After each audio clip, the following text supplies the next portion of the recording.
Good morning, everyone. Colleagues up there on the sound desk, we just need assistance, please, down here.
Ms. Solo. Morning, Chair, and morning, co-commissioners. Are you divesting Ms. Muhlasedi of this one? I could never, Chair. Just to bring to your attention, a little request we may have before the witness finishes. I think, was it on Monday whenever witness C first appeared? I've lost track of the days of the week. Yes, Commissioner Kumalo had specifically asked for recordings. So those have been secured and they're available. We might just need 3 minutes, perhaps, of stand down to sort out some technical issues. So if you could now, tell me now. No, not now. Or the witness later, is going to start.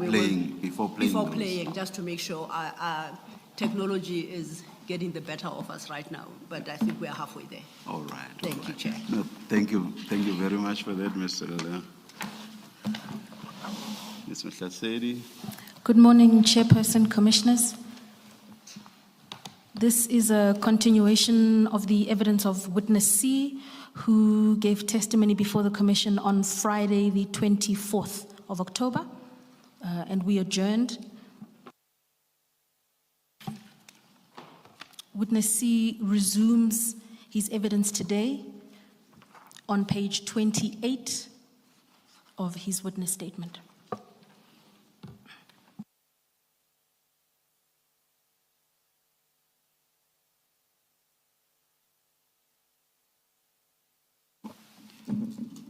Witness C. Witness C, can you hear me? Good morning, Commissioners. Good I morning. can clearly hear you. Good morning. You are still under your oath. You understand? Thank you. Yes, thank you. Yeah, Thank you. Thank you, Chairperson. Witness C, we are continuing your evidence this morning from where we left off on Friday afternoon. We are... There's something about Mom's touch. It makes cough, headache, and blocked nose go poof. It's more than just my touch. It's Vicks Vapor Rub. It relieves nasal congestion, cough, body ache, headache, and muscle stiffness for a good night's sleep. Vicks Vapor Rub. Theme. We are on theme 5, which concerns the arrest of Mr. Madlanga. Witness C, with reference to paragraphs 84 and 85, please tell the Commission on which date a warrant of arrest was issued in respect of Mr. Madlanga and your role in acquiring that document. Thank you, Commissioners. On the 13th of May 2025, I prepared an application for a warrant of an arrest with regards to Mr. Madlanga, and thereafter proceeded to run back court, whereby the senior public prosecutor read through the application and made his recommendations to the magistrate. Proceeded to the magistrate offices, and they indeed signed the warrant of an arrest, and it was indeed issued for his arrest on the 13th. Witness C, Mr. Madlanga stands as an accused in respect of the Santon CAS 43610 of 2023. That was your earlier evidence, is that correct? That is correct. Thank you. Please tell the Commission what charges he is facing and his co-accused in respect of that matter. Thank you. Is witness is suspect number 3 on Santon CAS 436 of 10/2024, the case that is 2023, sorry, the case that is appearing at Alexander Magistrate Court at the moment. And he's facing charges of attempted murder and conspiracy to commit murder. And his co-accused is Musake Kana and Floyd Tiago Mabusela. And later on, others suspects were added after his arrest, which is his wife, Tsakani Madlanga, and Mr. Mabusela's daughter, Ntabiseng Nzama. Thank you. Witness C, specifically what role do you believe Mr. Matlala played in the commission of this offense? Mr. Madlanga, we regard him as a hit orderer, and due to the fact that the days before the commission of this crime, on the 12th of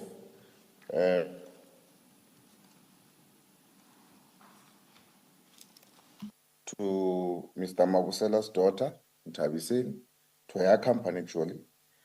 And on the 18th, the day after the hit, he paid an amount of 100,000 to the Mabusela's daughter again. Ms. Mahlasedi, if I may just ask, just to refresh my memory. Witness C, in that paragraph 86, where you've listed names, just remind us, is Diego Floyd Mabusela the same person that was arrested in relation to the Vereeniging case? That is correct, yes. Thank you. It's the same person that was arrested in a Mercedes-Benz that was stuck. Thank you. Thank you, Commissioner. Witness C, you were in the course of explaining to the Commission what aspects of your investigation informed the decision to apply for a warrant of arrest for Mr. Matlala. You were in paragraph 87 and 88. Please continue. Thank you.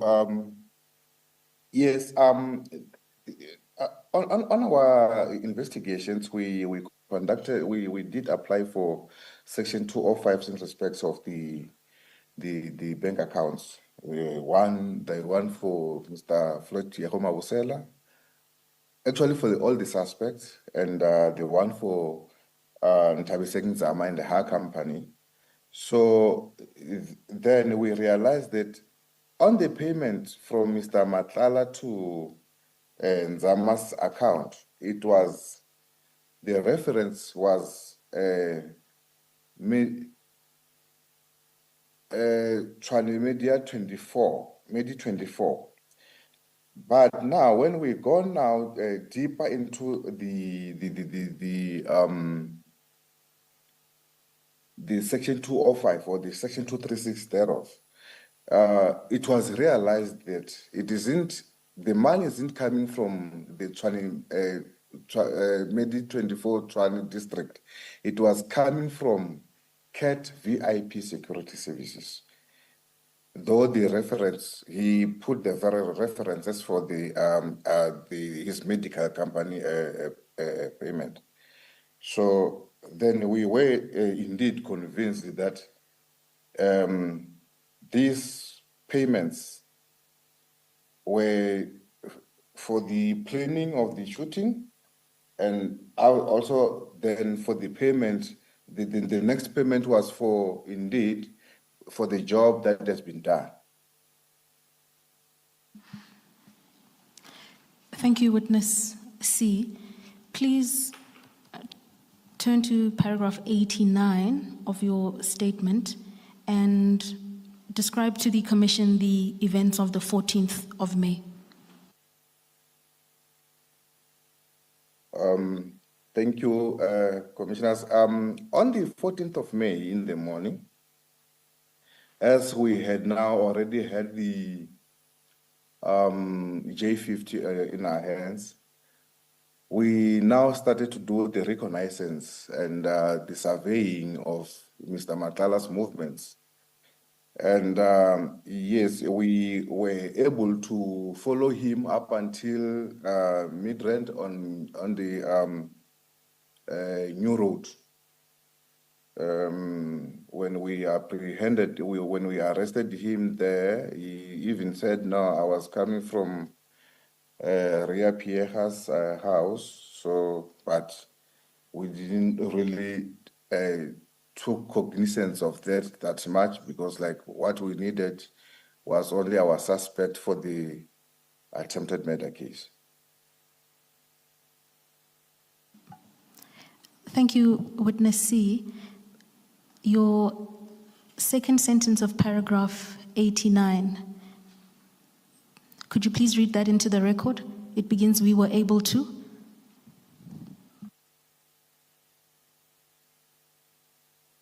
Oh, we were able to apprehend Mr. Matlala because the car he was traveling in, that he 40, this is English, had a car puncture, and we were able to arrest him as his motorcade had been standing alongside the road.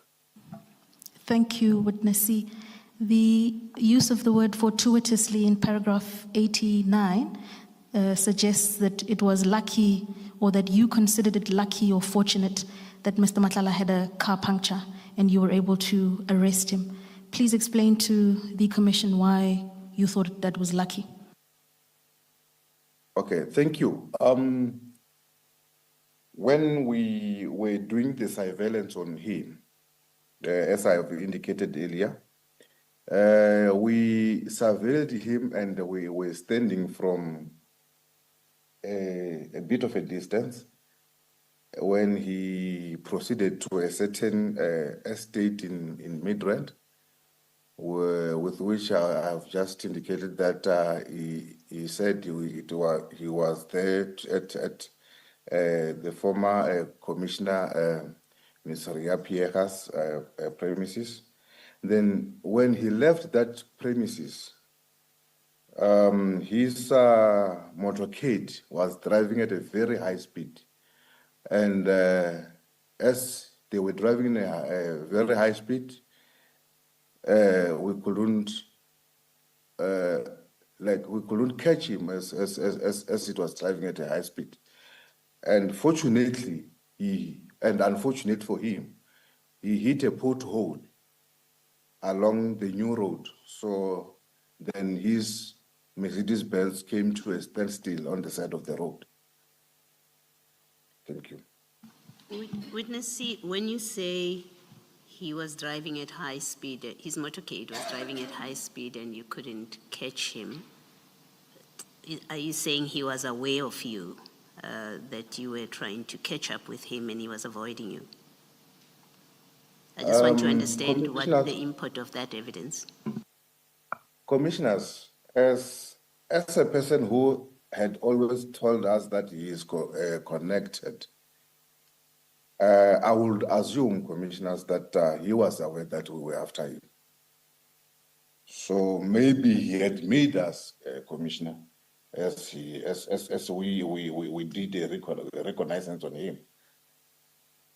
You're not. Remember, Sorry, Commissioners, his security detail, mostly they are ex-military officers and from the elite section of the military. So they will also deploy their own skills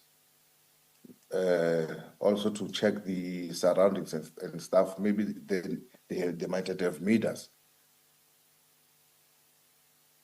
But you're not saying it as a fact that there was a chase, a police chase of him. He was aware of you, that you were trying to stop him, and he was they were driving at that high speed while you were chasing after them. You're not saying that as a fact.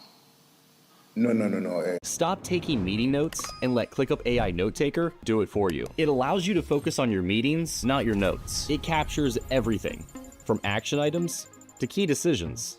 And after every call, you get a clear summary. But where it really goes to the next level is that it's the only AI note taker that connects your meetings to the rest of your work. So stop stressing about taking notes and get the AI note taker that works for you. Get ClickUp AI Note Taker for your next meeting.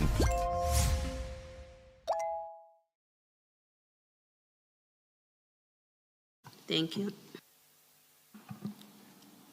Thank you, Commissioner. Witness B, please continue and proceed to paragraph 90. You were detailing the events of the day. Thank you. Upon his arrest, he was read, his rights were read to him, and then we informed him that he was being arrested for 3 counts of conspiracy to commit murder, attempted murder, and we proceeded to Boksburg SAPS. And whilst upon arrival at Boksburg SAPS, before he could be charged, he indicated that he would want us to talk. Then we requested an office whereby myself, witness A, and witness B, we were afforded an office, and we indeed had a talk with him. Thank you, Witness C.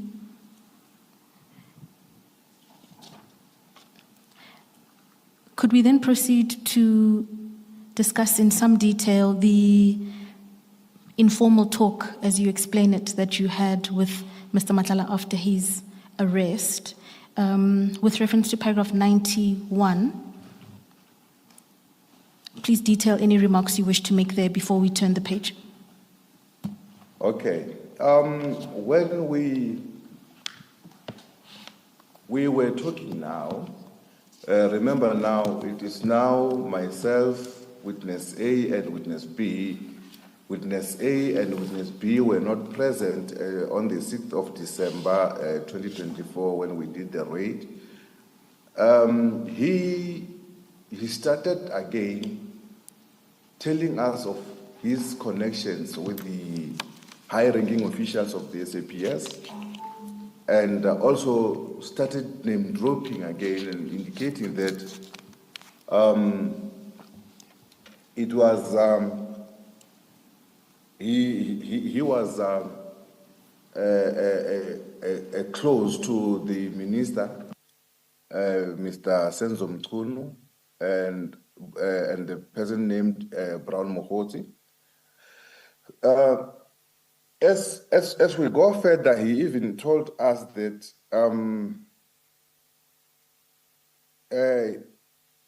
he had been used by the Deputy National Commissioner, Lieutenant General Sibia, that they wanted to get through to our boss, which is Lieutenant General Kumalo, Dumisani Kumalo.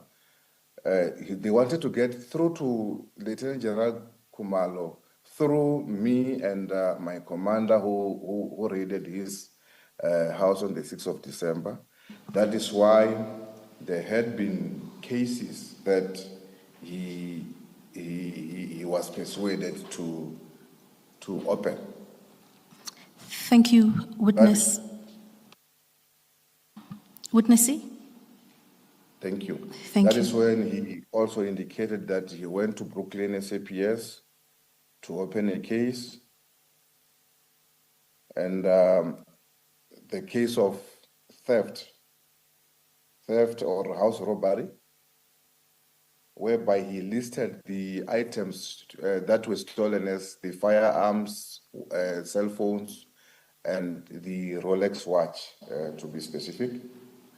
Witness C. Thank you. Witness C, my apologies. Perhaps let's move through the evidence systematically. Could we turn to page 30 of your witness statement? Thank you. Under the heading of Minister Mchunu, we're then at paragraph 92. Before you do that, Ms. Mahlasedi, I don't know if it's a typo that the witness should clarify in page 91, paragraph 91, I beg your pardon. there seems to be a word missing or something. Just after the comma in the third line, he would reference chats on his face in support of what he was sharing with us. Is there a word missing, and can you put that to the witness? My apologies, Commissioner Baloyi. That should be, he would reference chats on his cell phone. Yes, Can you please. have the witness confirm that? Witness C, can you confirm? Please turn back to paragraph 91 on page 29. Yeah.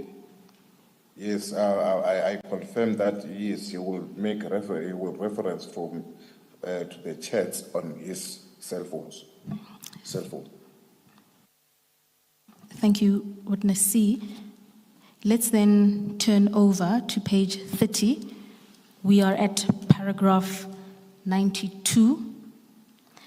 And please explain to the Commission, how Mr. Matlala said he came to know or engage Minister Mchunu.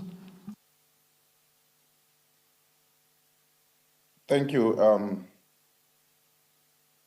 Through his talk, he indicated that he was introduced to Minister Mchunu and that Mr. Mchunu had ambitions to run for presidency in the ANC.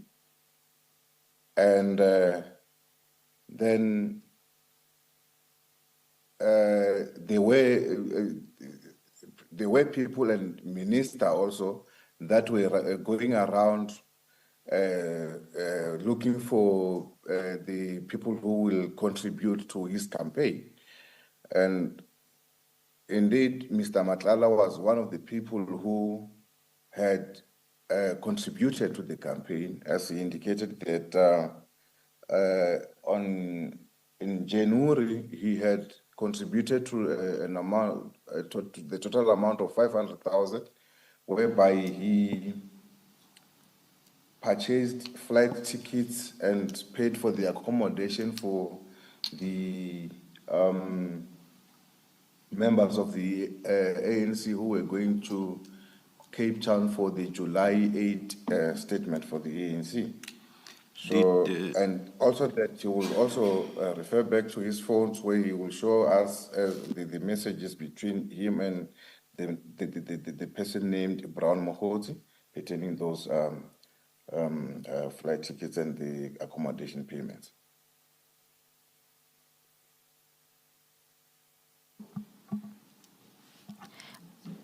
Witness C, at that point in Sorry, Witness C, did you say what, July 8? January 8. January 8, thank you. January 8, yes, Commissioners.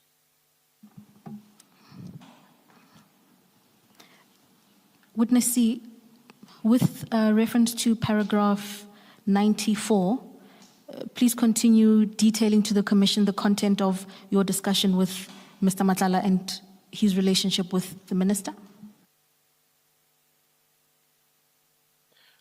Thank you. Yeah, I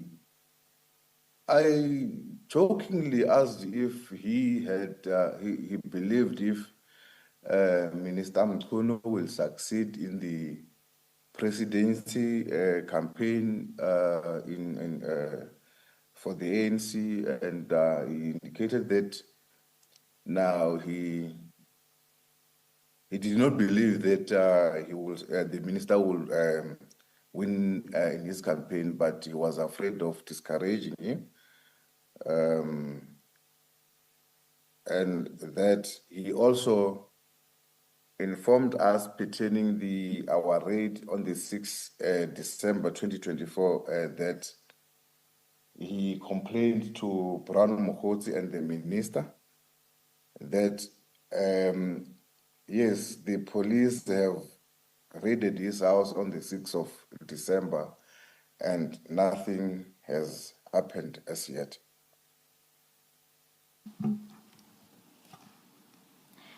Thank you, Witness C.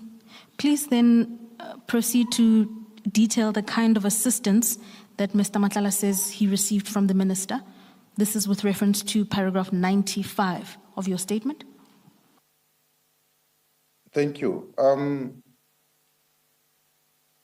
Yeah, in his response pertaining the assistance that he got for the 6 December raid at his house, he said the minister had engaged with his security and they have utilized the grabber machines in order to identify the SAPS members who had been investigating him and who had raided his house at on the 6th of December.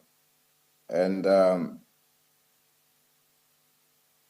is where now Mr. Mokgotsi had sent him the vehicle registration numbers of the cars that we were using when we went to his house. And that is where now he had also made. They had also made inquiries on my identity and my commander's identity, and that is how he knew that it was us and that we belonged to a team headed by Lieutenant General S.D. Kumar. Thank you. And then following the receipt of that information, what steps did Mr. Matlala then take to get GCI Ops off his back or to deter the ongoing investigation into him? Okay, thank you. That is when now he was advised to do a litigation against the team that came to his house, and he lied that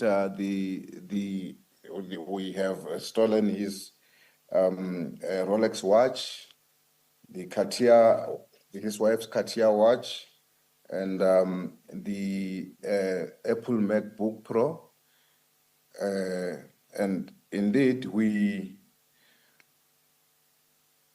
received that litigation, and he also told us that for him to go to Brooklyn, SAPS to open a case, it was an advice by Mr. Brown Muhozi, the minister, and the DNC. And he went to Brooklyn SAPS, then they were of no assistance to him as the items that he listed to be stolen. They were reflecting on the SAP 13 to show that the officers didn't steal from him, and then the case was never registered. Then through the assistance of the DNC and the minister together with Brown Muhozi, then a certain Colonel Simelane of Gauteng Crime Intelligence was assigned to assist him in opening a case, and I believe that the case has been opened at Protea Glen, SAPS, against the team. He was also informed that he should open a case with IPID. Before you move on from paragraph 95, good morning, witness. It's Commissioner Kumalo here. You say in the last sentence of paragraph 95, Mr. Matlala disclosed this is how he came to know of the identities of the two officers who played a key role in this operation. I'm assuming you're talking about A and B, but you also said this is how he said he knew about us. I'm interested in knowing whether Mr. Matlala mentioned to you that he knew that you were a member of the PKTT.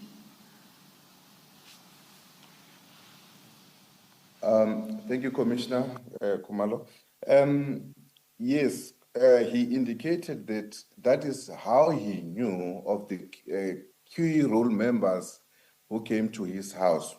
And he was referring to myself, witness C, and my commander that I went to the house with, because They did inquiries on our SAPS system, and indeed they had found that myself and my commander were members of the PKTT. Thank you. And he was also informed that since we are members of the PKTT, we are working under the command of Lieutenant General S.D. Kumalo. Thank you, Commissioner Kumalo. Sorry, Ms. Mutlasiri. Witness C, in paragraph 96 of the statement, you say he was advised by the minister and Brown Mokotsi, but I think in your oral evidence now, you also mentioned you said DNC, and I assume it's Deputy National Commissioner. Did I hear you properly? And that Deputy National Commissioner is who? It's Lieutenant General Sibia. Thank you.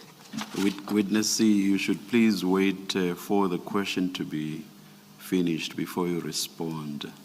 Because if you talk at the same time as the asker, there will be problems with transcription.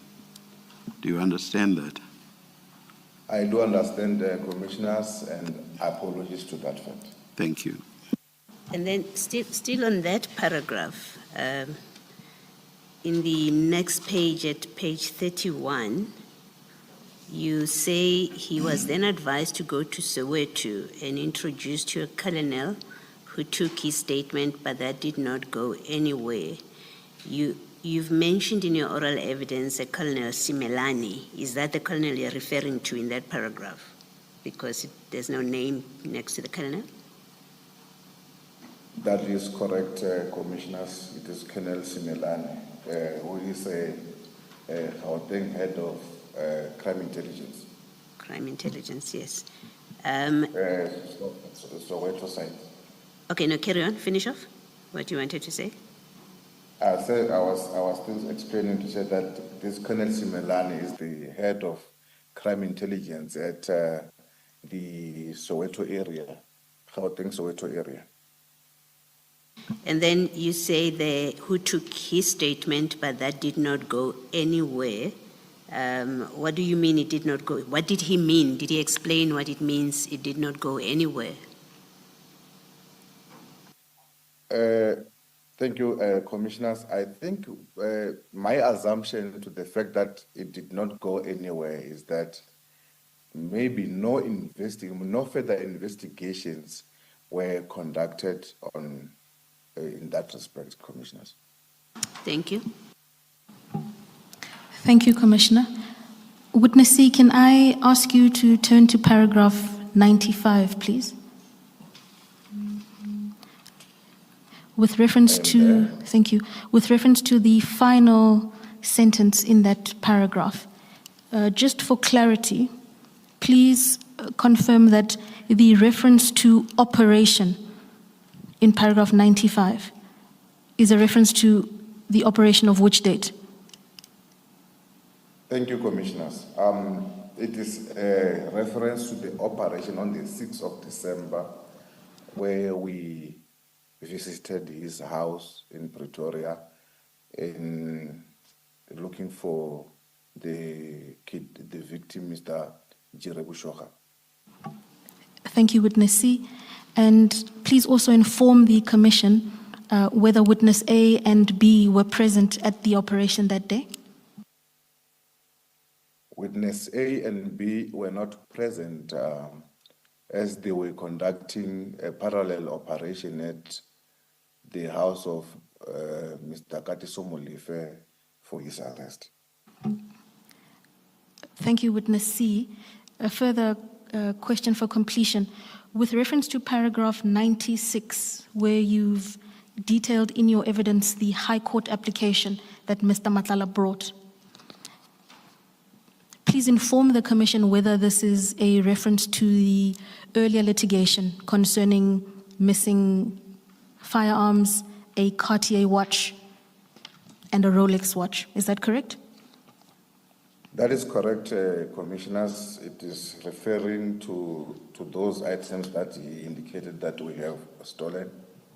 The matter that was supposed to have been sitting on the 24th of December 2024, but eventually withdrawn from the court roll.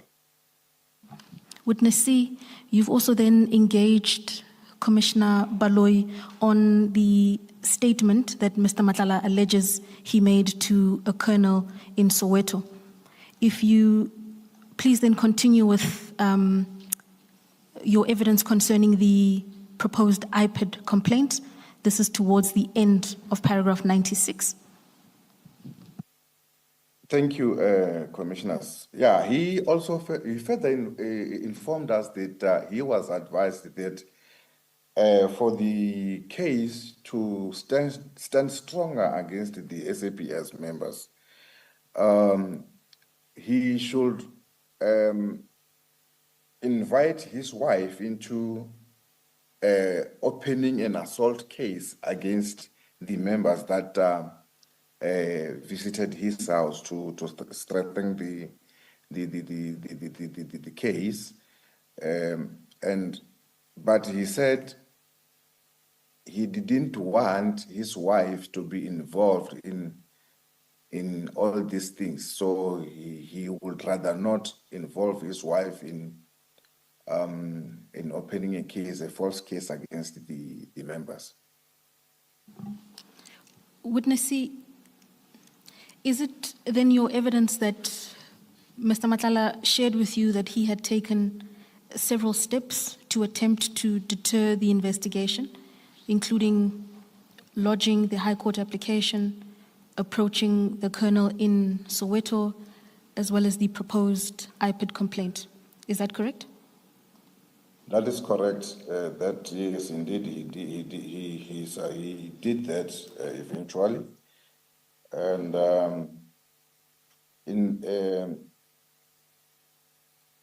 following that litigation that he had made against us, then remember on the 18th and 19th of December, we again went to his offices, CAT VIP security offices, for the compliance inspection. So this, according to him, it triggered him to say that the minister, Bran Mokgotsi, and the Lieutenant General Sibia are using him and are failing to protect him. And he alluded to say that he then went to see the former Minister General Bekicele to inform him of these developments. And that is where he was advised that he shouldn't make false cases against the police, and that he should. How long before I see results with military training? Day 3, your body will hurt. Day 7, your eyes will change. Day 28, you will be unrecognizable. If you want to look strong, go to the gym. But if you want to be strong, do military workouts. Let's be real. Most guys over 40 go to the gym to look strong, but they can't do 10 push-ups. That's not real strength. That's not real training. You know what I mean, right? Tomorrow, we are starting a 28-day military workout challenge for men who haven't exercised in years. In 3 days, you will feel more capable. In 7 days, your eyes will change. In 28 days, you'll be unrecognizable. That's how military workouts work. You just have to start. Click the link, start training, and become a real beast. Compliance inspection, and then he was to be arrested, and he went to hiding. Then he indicated that he reached out to Brown Mukosi and the minister, informing them that the SAPS wants to arrest him. And he wanted also to know how were they protecting him. Witness C, your exact words in paragraph 98 say, he thereafter reached out to Mr. Mokhodzi and the minister and told them that the subs wanted to arrest him. By this, did he mean that he spoke to the minister directly and told them, meaning he also told the minister?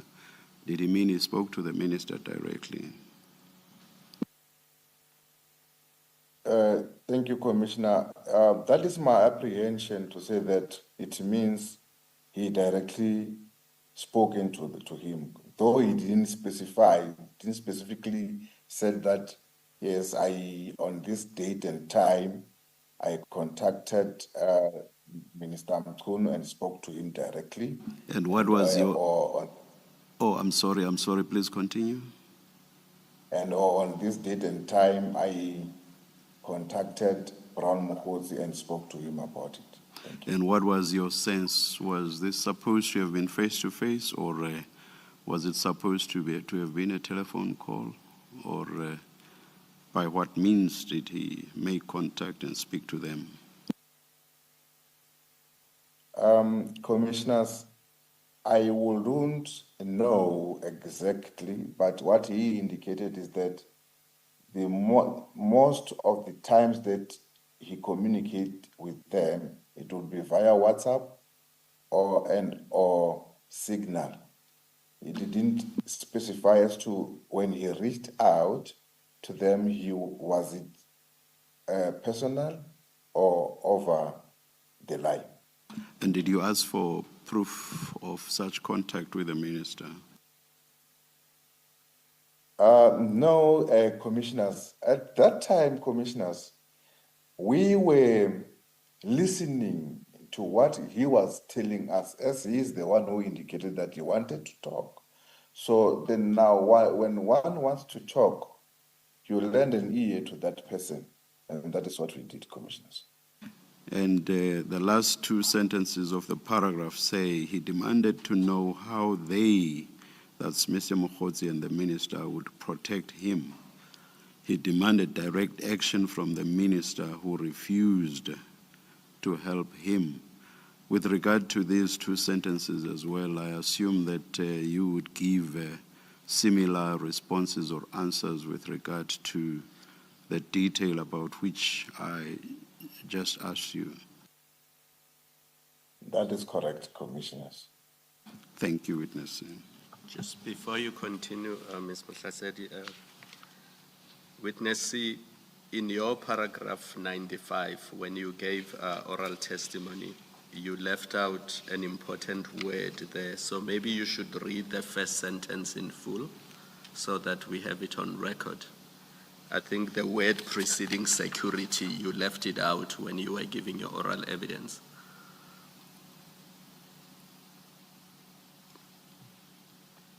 Commissioner Khumalo, should I read the whole paragraph from the first line, Commissioner?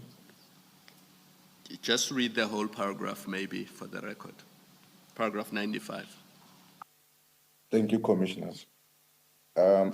He told us that the minister engaged state security on his behalf and utilized grabber machines in order to pick up the identities of the SAPS officials investigating him.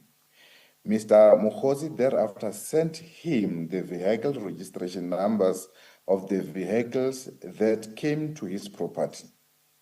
Mr. Matlala disclosed that this is how he came to know the identities of the two officers who played a key role in the operation. Thank you. I think the word you have left out is state, which is reference to state security. That is correct. I omit. It is an omission, Commissioners. Thank you, Commissioner Khumalo. Witness C, could we then please turn to paragraph 98 of your statement? I am there, Commissioners. Paragraph 98, you've given evidence that Mr. Matlala contacted the minister and Mr. Mokhotsi and demanded to know how they would protect him, and that he further demanded direct action from the minister. In sharing that with you, did Mr. Matlala explain to you on what basis he was entitled to make those demands and why he could demand protection directly from the minister? Thank you, Commissioners. There, I will only make my own conclusions to say that he will demand, as he is one of the people who are contributing towards the campaign of the minister in becoming the president of the ANC, and because he, towards the end, he indicated that he had a feeling that these people are using him in order to get to Lieutenant General S.D. Kumalo. That is why he was advised to open a case against myself and my commander as the two key role players in the operation of the 6th December in order to get through to General S.D. Kumalo. Thank you, Witness. If I may, Witness, the question to you from Ms. Mahlasedi was whether Mr. Matlala said to you, did he explain to you on what basis he was entitled to make the demand? You've expressed your opinion. Is your answer that he did not say the basis on which he's entitled to make that demand? Thank you, Commissioner Baloyi. Yes, indeed, he did not say. That is why I only made a conclusion. Thank you. Thank you, Commissioner Baloyi.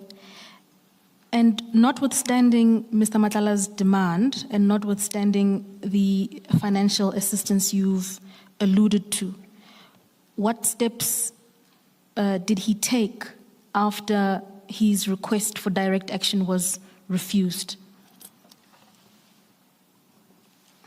Thank you, Commissioners.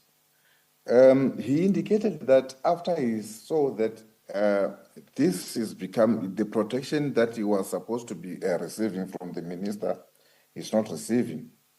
So he indicated that he went to KZN to see Undosi. And Undosi, with which he was referring to former Minister General Bheki Cele.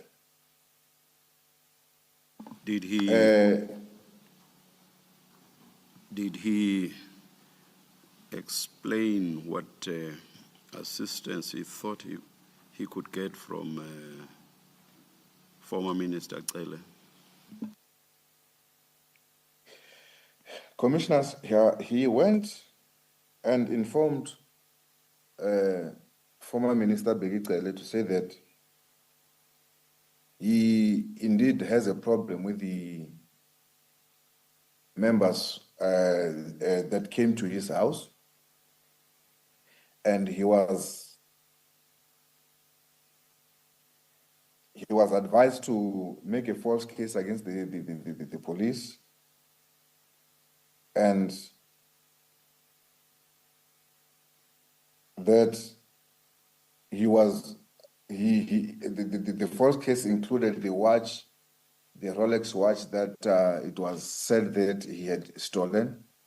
And in an actual fact, on the day that he went to see former Minister Cele, he also alluded that he was wearing the same watch, and he showed the same watch to the minister? I am not sure that that answers my question. Mr. Gcele is a former Minister of Police. He is no longer the Minister of Police. Minister Mkhunu is the Minister of Police. What assistance did Mr. Matlala say he expected to get from Minister Gcele, if he told you at all? Thank you, commissioners. He didn't state as to what assistance was he expecting to receive from former Minister Gcele. Did he say why he went to see him, the reason for the decision to go and see him? Thank you, Commissioner. The reason for him to go and see the former Minister Gcele is that it is because he saw that these people were using him in order to get to Lieutenant General S.D. Khumalo. Thank you. Thank you, Commissioner Baloyi. Witness C, with reference to paragraph 99, what then was the outcome or resolution of his meeting with the former Minister of Police?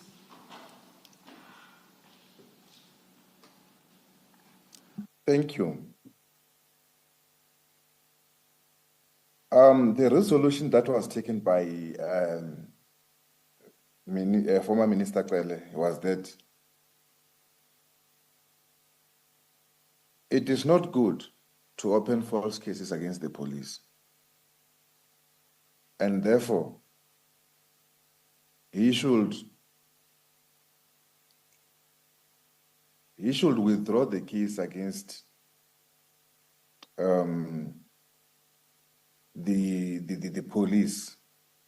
And also if I recall well, commissioners, he also indicated that after his meeting with former Minister Gcele, he tried to reach to the KZN Provincial Commissioner, General Mkhwanazi, but unfortunately he couldn't get through. And also he tried to reach to Lieutenant General S.D. Khumalo, and also unfortunately he couldn't get through to them. So I wouldn't know, he didn't specify as to why did he wanted to get to meet them after the meeting with former Minister Gcele.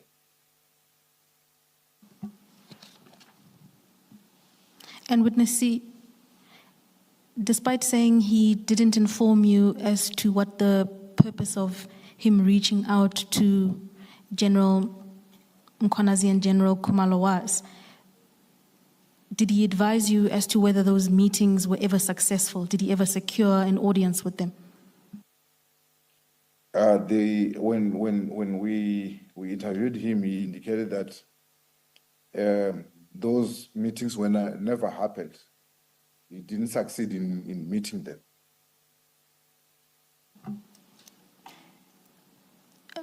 With reference to paragraph 100, please then inform the Commission what happened after Mr. Matlala's engagement with former Minister Gcele and what he shared with you there.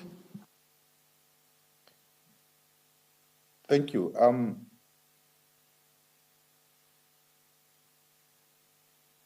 During this interaction with Mr. Matlala,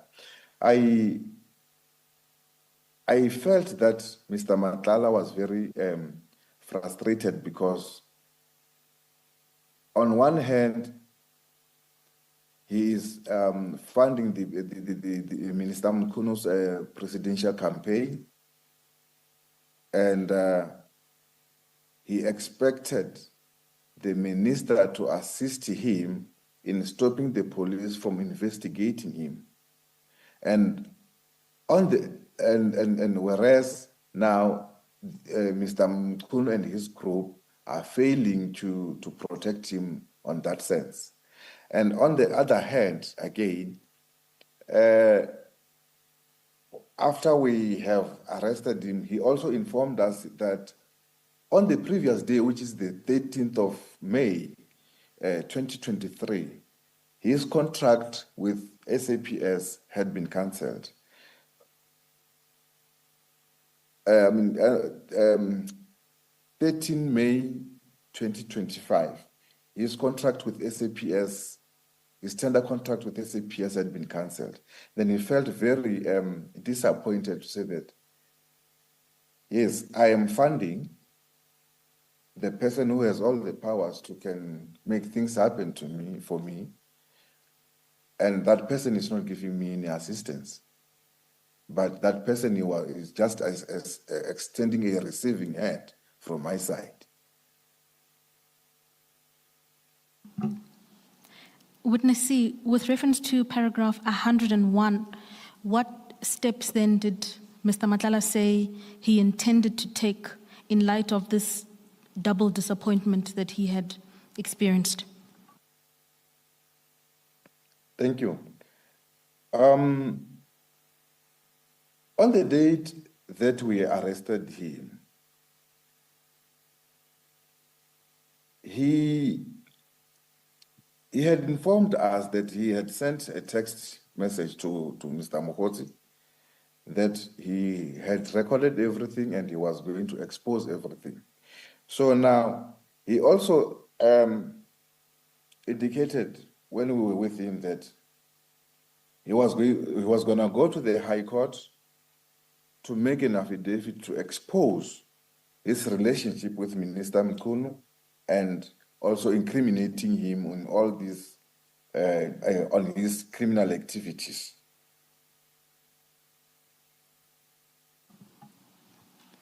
Thank you, Witness C. With reference to paragraph 102, you've provided testimony to the Commission about the exchange of funds from Mr. Madlanga to the Minister.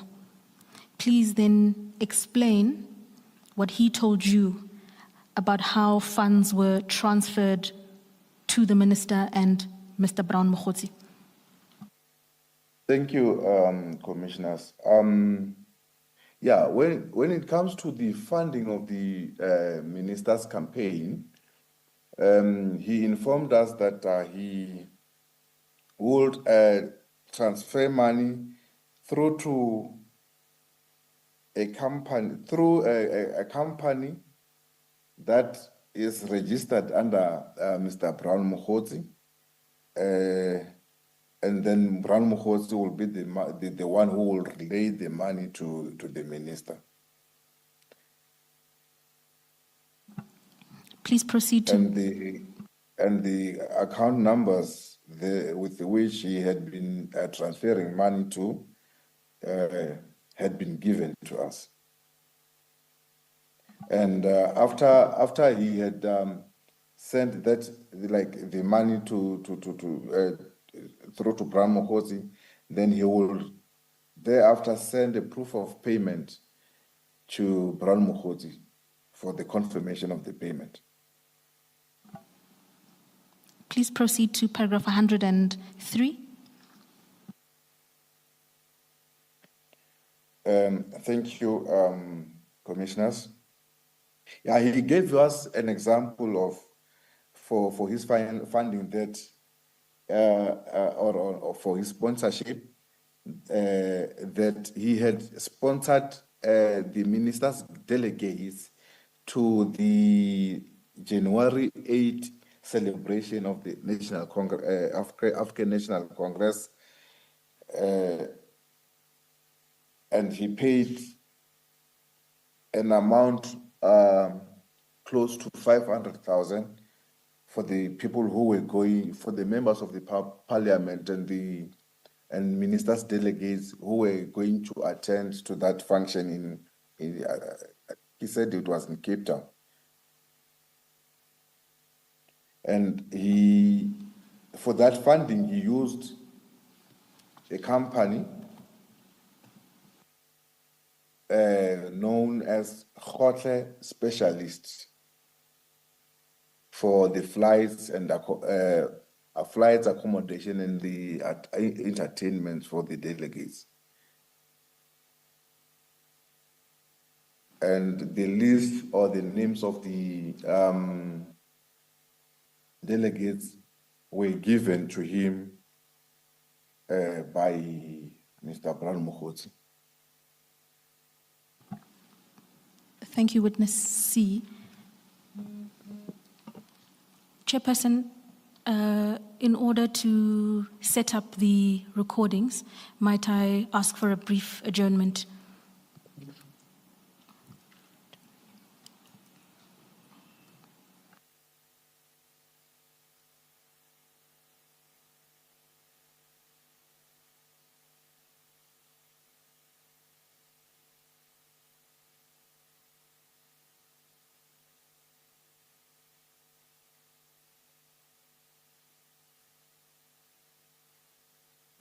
We'll adjourn and we'll hear from you.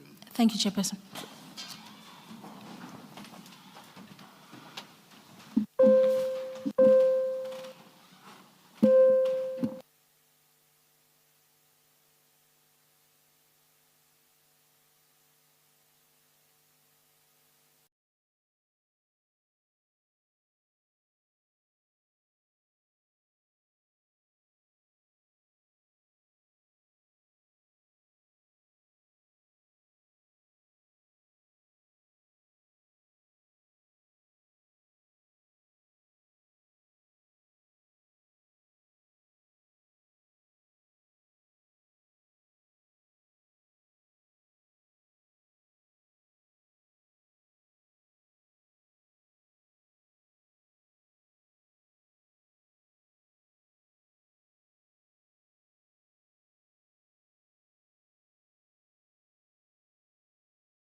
Remember, that's the former National Police Commissioner. Let's listen in.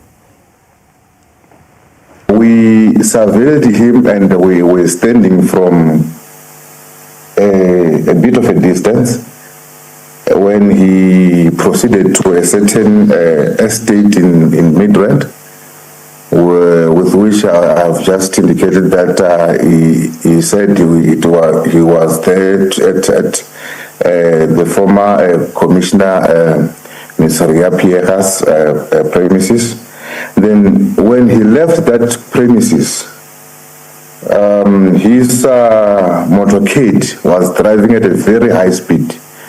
And as they were driving at a very high speed, we couldn't catch him as it was driving at a high speed. And fortunately, unfortunate for him, he hit a pothole along the new road. So then his Mercedes-Benz came to a standstill on the side of the road. Commissioners, as a person who had always told us that he is connected, I would assume, Commissioners, that he was aware that we were after him. So maybe he had made us, Commissioner, as we did a reconnaissance on him.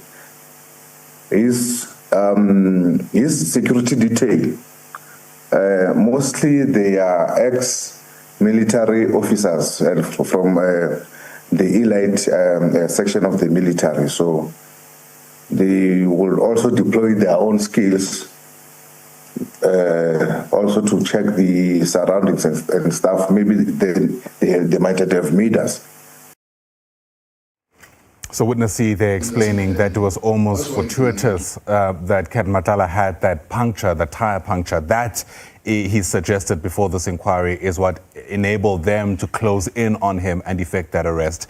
I did mention to you a little earlier on that there was that claim once again that was repeated, that Vusimuzi Cat Matlala is the one who seemed to apparently aid Senzo Mchunu in his ANC presidential bid. Let's take you back to that moment. Through his talk, he indicated that he was introduced to Minister Mchunu and that Mr. Mchunu had ambitions to run for presidency in the ANC. And then there were people and minister also that were going around looking for the people who will contribute to his campaign. And indeed, Mr. Matlala was one of the people who had contributed to the campaign, as he indicated that in January he had contributed to an amount, to the total amount of 500,000, whereby he purchased flight tickets and paid for the accommodation for the members of the ANC who were going to Cape Town for the July 8 statement for the ANC. So, and also that he will also refer back to his phones where he will show us the messages between him and the person named Brown.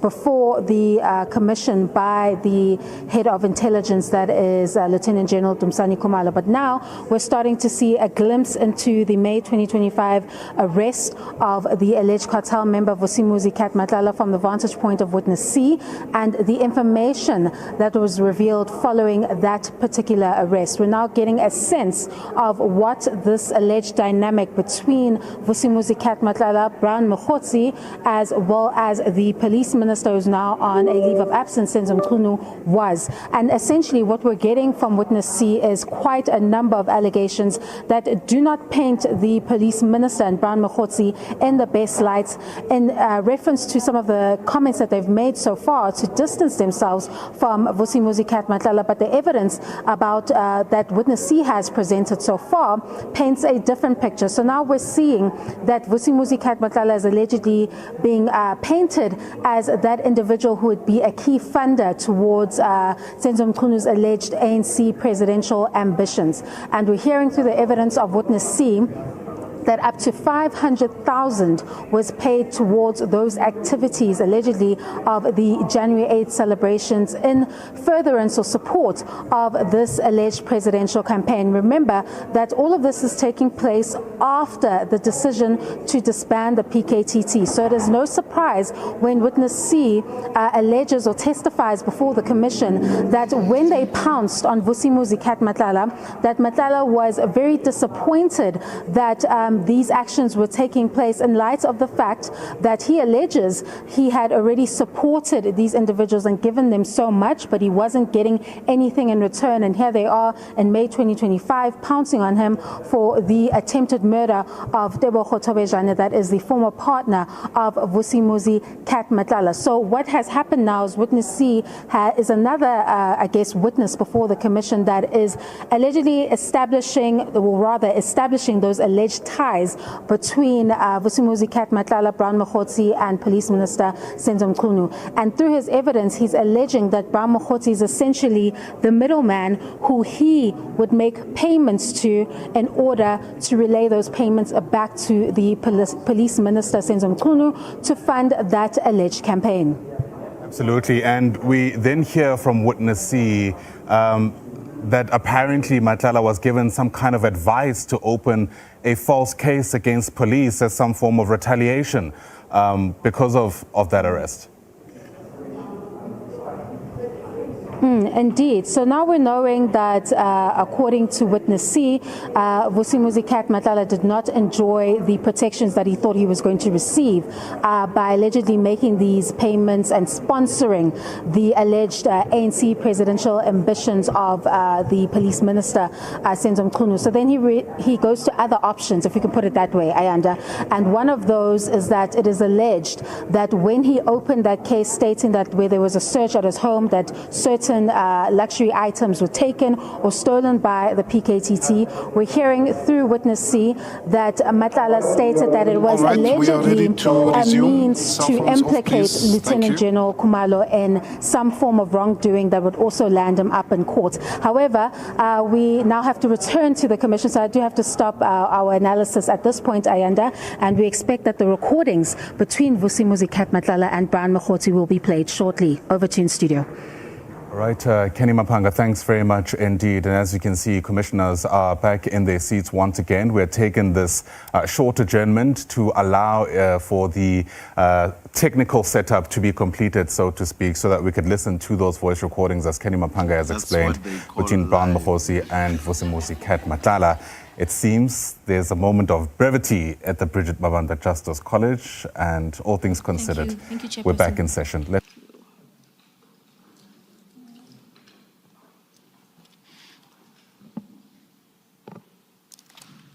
Witness C, can I confirm that you are there?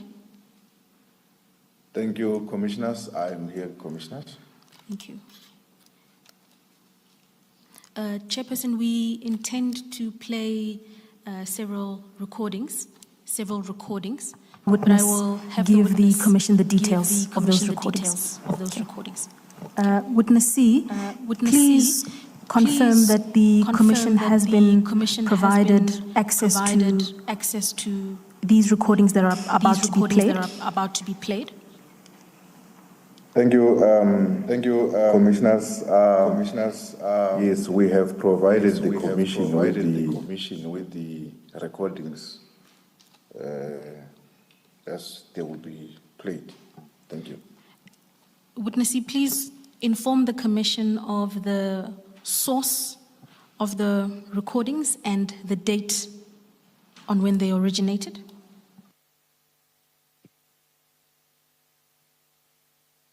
Commissioners, the recordings were recorded by me with my cell phone, and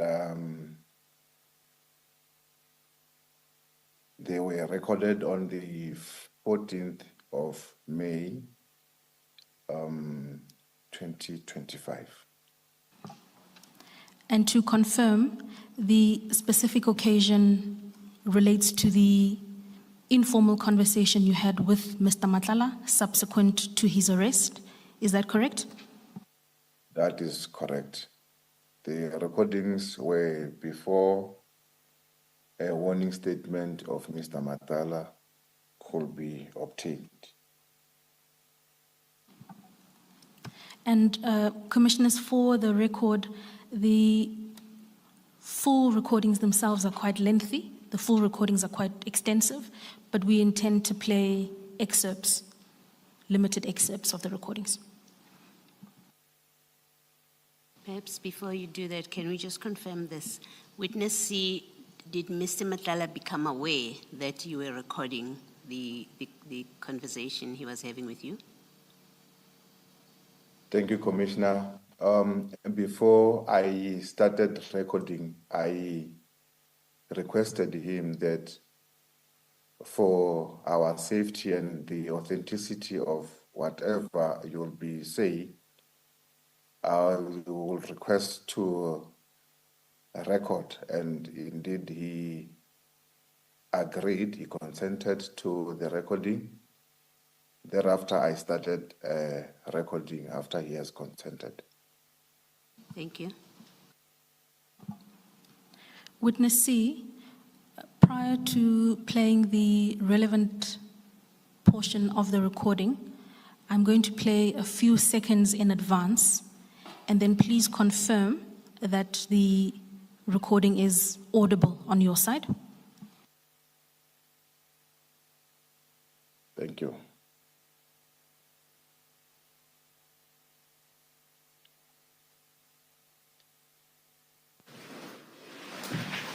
So I know it's you. But then now, what's the contract here? Whereas you've just told us for it, you funded it. Yes. I can't quite hear. I don't know. There's something with the sound. Sorry, Commissioner, sorry, Chairperson, I didn't hear that. I'm saying I can't quite hear. There's something with the sound. Something official, whatever the correct word is. Perhaps I'll ask the IT support team to decrease the volume just a smudge. We'll try again, Chairperson.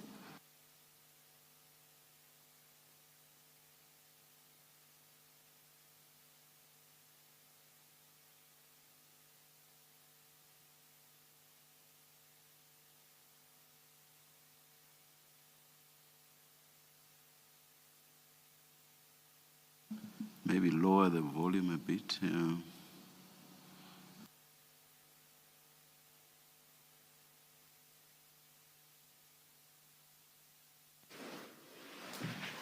So I know it's you.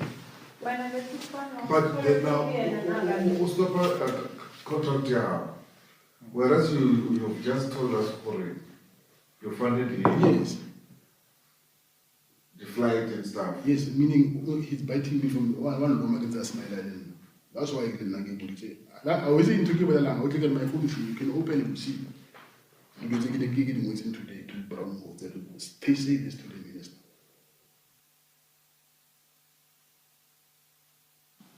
Can you hear it? I can hear, Chairperson, but admittedly, I've listened to the recording several times, so I don't know if I'm running off brain memory. Yes, could I? Yes. Should we get some technical people to?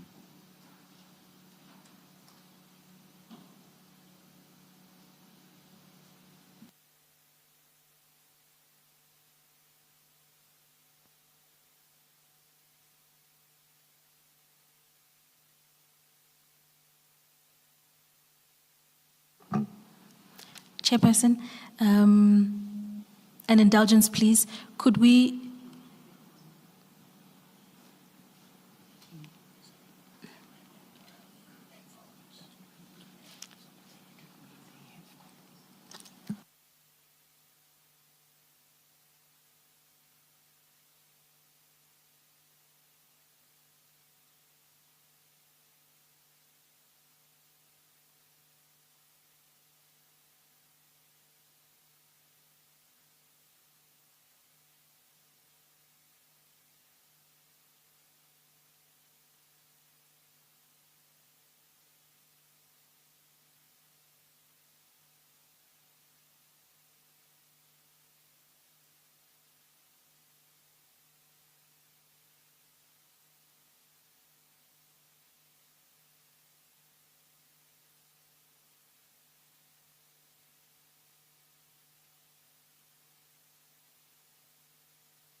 Ms. Mhlasedi,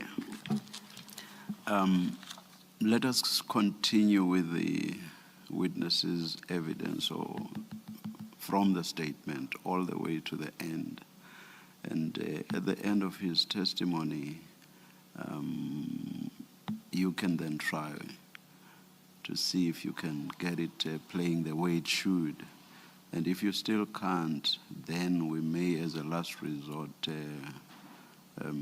ask that we be given a transcript. Thank you, Chairperson. We'll proceed on that basis. Yes, thank you.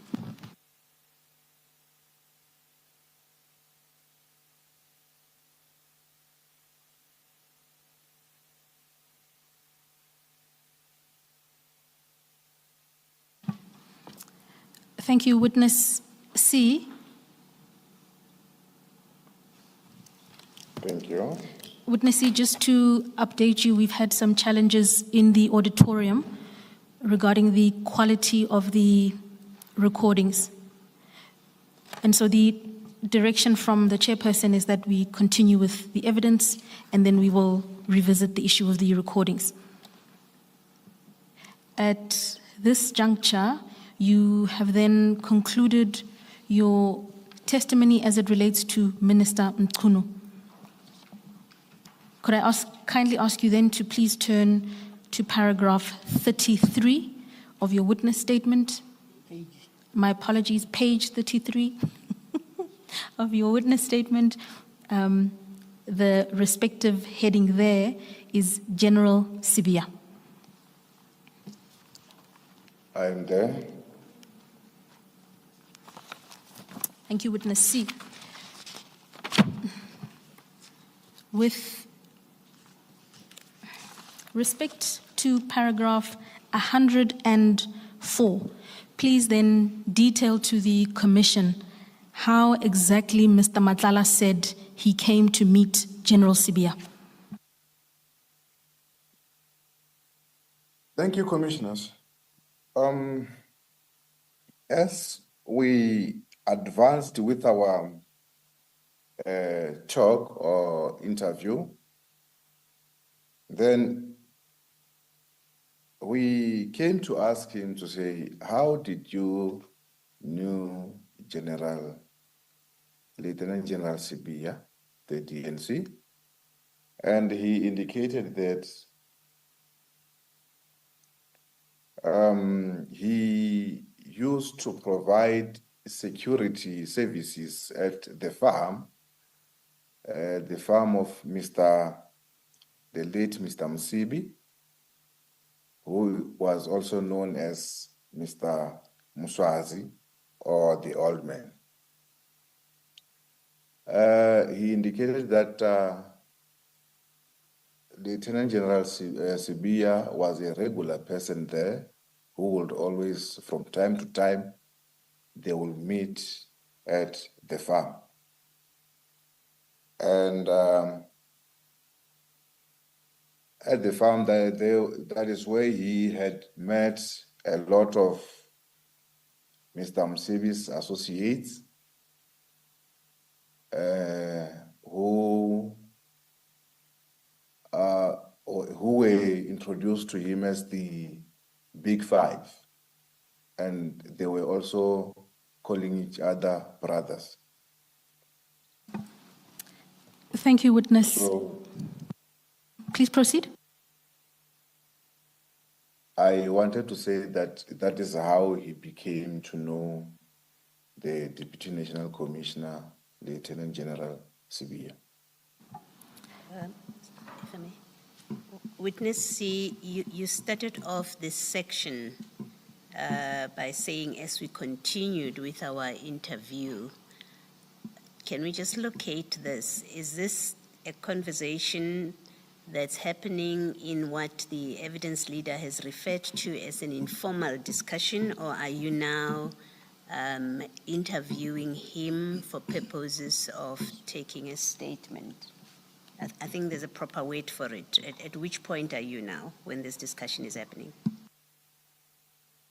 Commissioner, this is our informal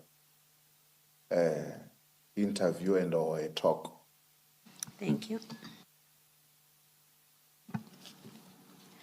Thank you, Witness C. In reference to your testimony in terms of paragraph 104, you made mention to a farm. Please tell the Commission what you know, if any, about this farm and where it's located. Thank you, Commissioners. The farm is located just after Hammanskraal at a game reserve. And this farm, please proceed, Witness C. And this farm is known to be the most secured farm that only those who are or who were close to the late Mr. Msebi had access to the farm. Thank you. And the reference to the big five, please explain what you understand that to be a reference to. The big five, as we had already been in the investigations here in Gauteng, we have came to know that these are the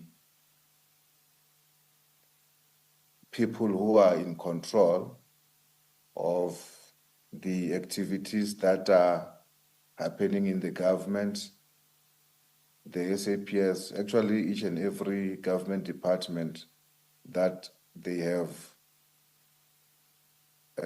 full control and oversight to. It's a criminal world that has more control into the government, as we understood. With reference to paragraph 105 and 106, please share further what else Mr. Madlanga disclosed about his relationship with General Sibia. Thank you, Commissioners. Mr. Madlanga indicated that after the passing of Mr. Msebi, Lieutenant General Sibia approached him and said to him,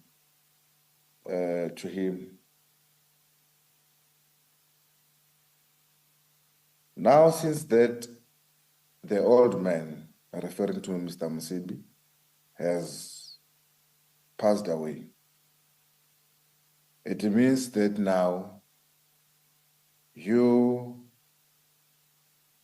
will continue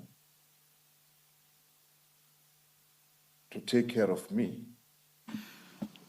How you, and sorry, witness C. How you put it now is not the same as you put it in your statement. Now you suggest that General Sibia was telling Mr. Madlanga that he was going to take care of him, whereas in your statement you say that Mr. Madlanga said, please take care of me and I will take care of you. Can you clarify what exactly was said? That is correct, Commissioners. Since I'm not reading word for word on the statement, it is the way that is put on the statement is correctly so.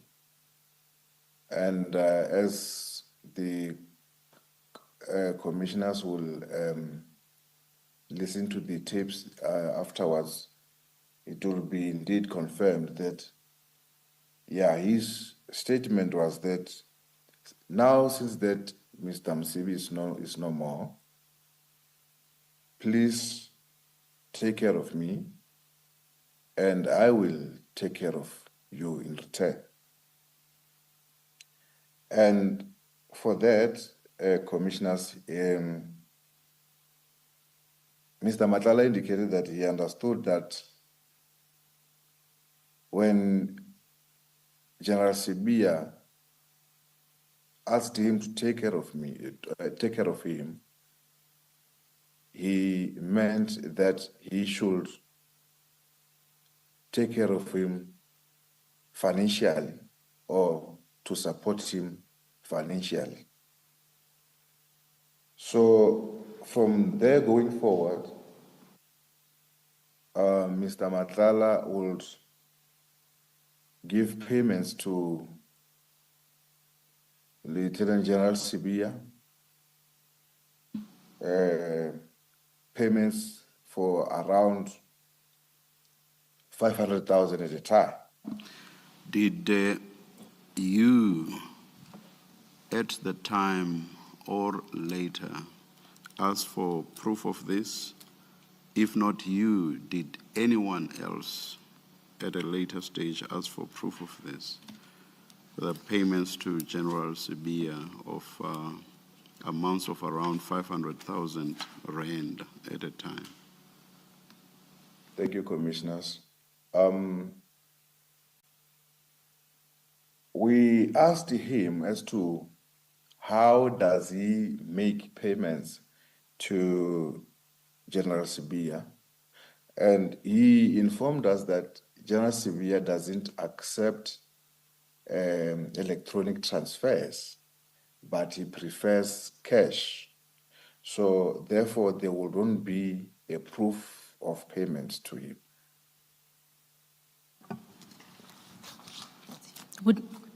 Witness C, can I take you back to paragraph 106, where your statement reads, "Please take care of me and I will take care of you." You've explained that Mr. Madlanga relayed to you that he understood his role there to be one of financial support. But was there a point where Mr. Madlanga explained to you what then was the role of General Sibia in relation to him and in exchange for that financial support? Thank you, Commissioners. The favors or the taking care of Mr. Madlanga by General Sibia, as he had indicated, Mr. Madlanga indicated that General Sibia and General Sinona assisted him in getting in securing there is a point where he also indicated that he had a problem with utilizing the sick bay or the clinic at the police college that he was supposed to have been using. And General Sibia was the one whom he went to the office to have that matter sorted out. I'm sorry, using the what at the college? There's a clinic there at the police college. We normally call it sick bay.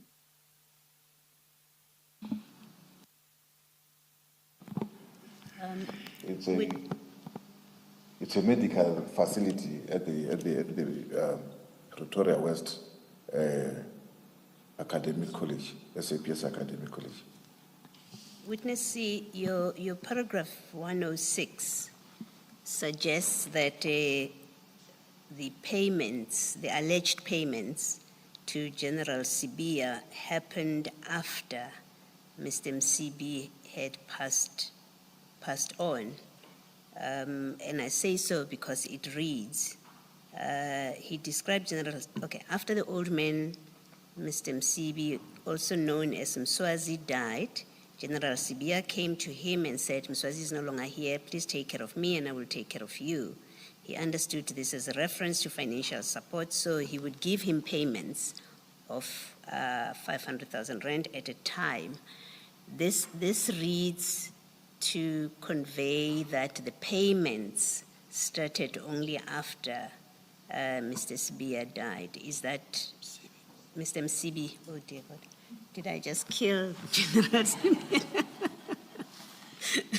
Is that your understanding of that relationship, that the alleged payments to General Sibia began only after Mr. Msibi passed away?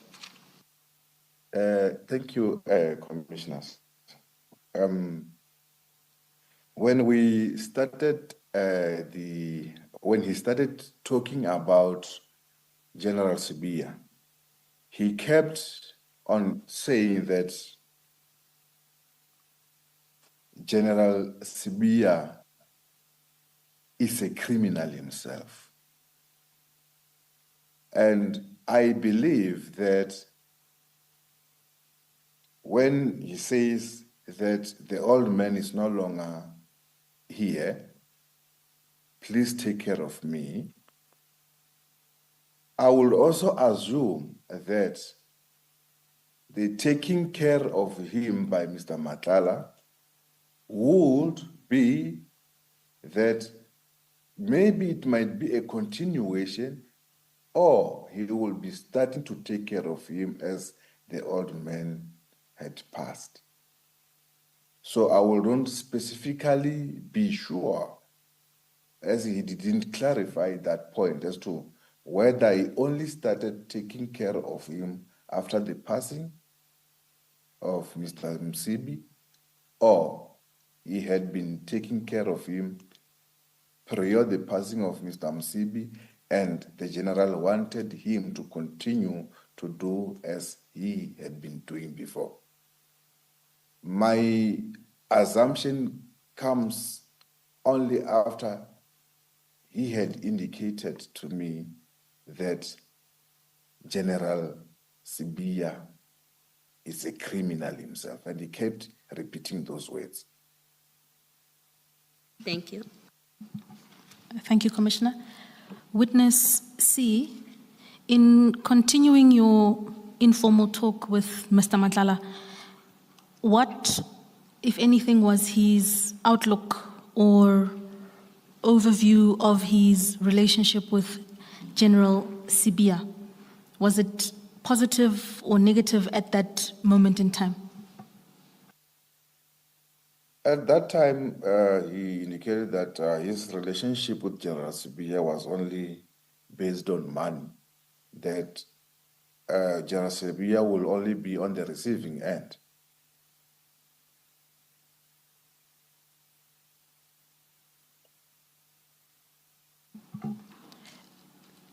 Chairperson, I noticed that we've just gone over 11 before I'm accused of depriving you of tea. Let's continue until 11:15 and adjourn at that point. Thank you.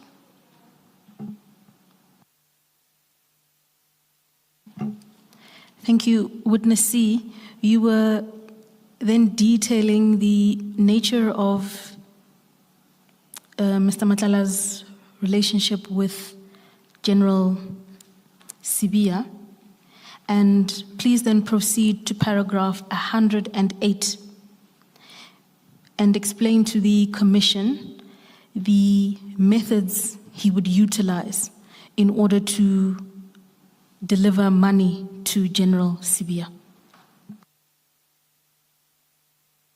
Thank you, Commissioners. With his own mouth, Mr. Madlanga indicated that he would go to General Sibiya's house, and here he didn't specify which house, and whereby he will do the drop-off for the money, and that there's another house, a townhouse at a gated community in Center, where also he would go there, and he would, as directed by the general, he will drop off the money. Further to this, he gave a bit of a more detail to say that when you access this gated community or this estate, then there will be a circle. General Sibiya will come from one of the houses and stand by the circle.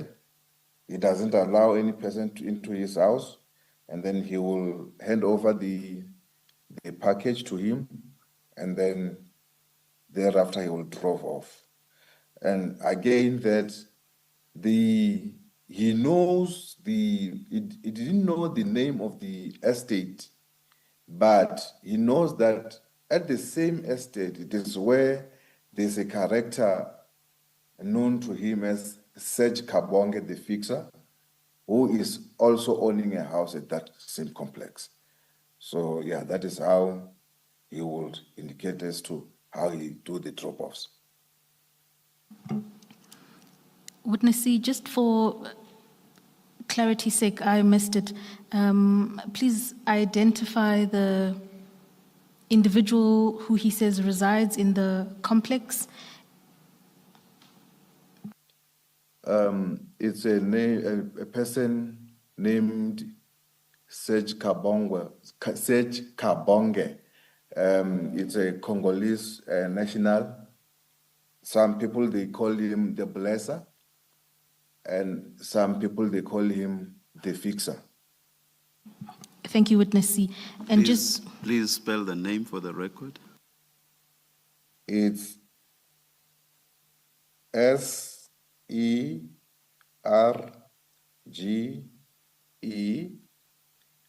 and then the surname is CABONGE.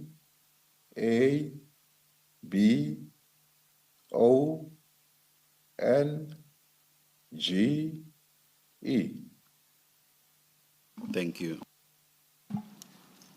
Witness C, in addition to money dropped off at a townhouse in Sandton, please explain to the Commission with reference to paragraph 109 how else funds were advanced by Mr. Matlala to General Sibia.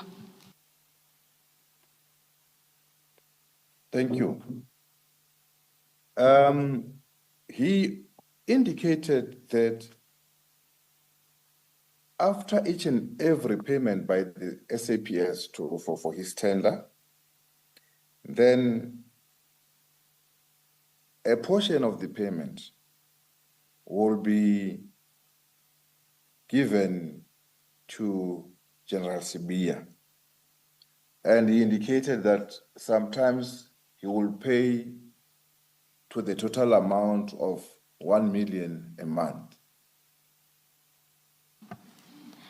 Did Mr. Matlala ever relay to you why there was a link between him receiving payment in respect of a invoice and then him transferring or sending money to General Sibia? Why were these two actions seemingly interlinked? One would make a cross-reference back to say that General Sibia and General Sinona helped him to secure the SAPS tender. So then the only conclusion that one will come to it is that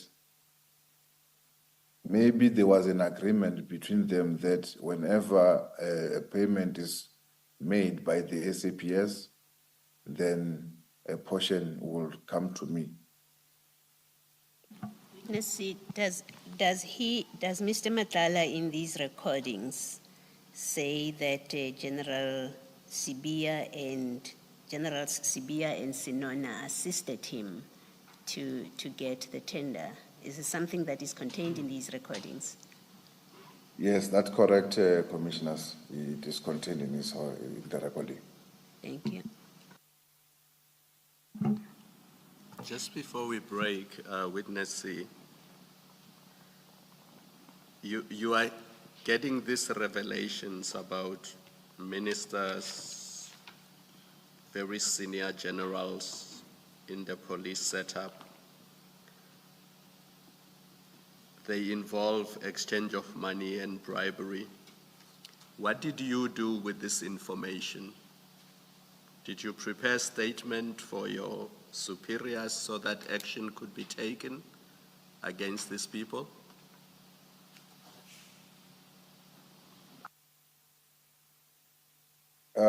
Thank you, Commissioners. As a junior official, when this involves the senior management of the SAPS, I sent a report to the senior managers of the SAPS so that I will be guided as to what steps should I take further. And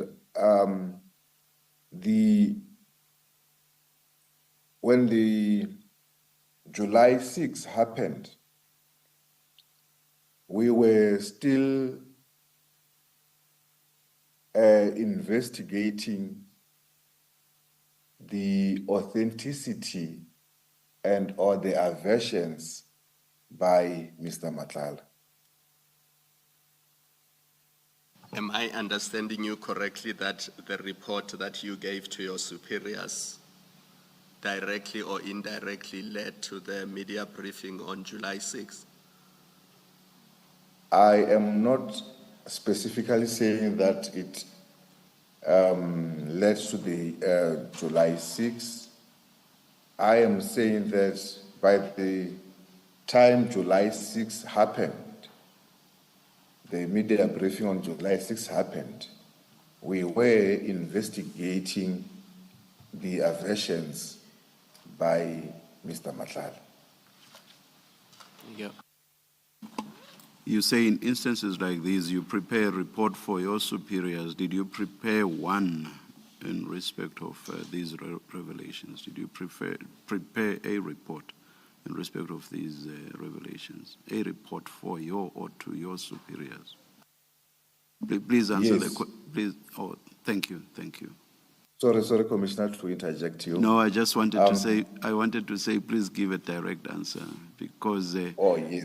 Commissioner Kumalo asked a similar question and I'm not sure what your answer was. So that's why I'm saying, please give a direct answer. I think you already have, which is a yes. Thank you very much, Witness C. Thank you, Commissioner, yes. Chairperson, it's 1:15. It's 16 past. Like 31 first. It's not me, it's Commissioner Baloyi. She says we must come back at 11:31. Let's adjourn and resume at 11:35.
Yes, Ms.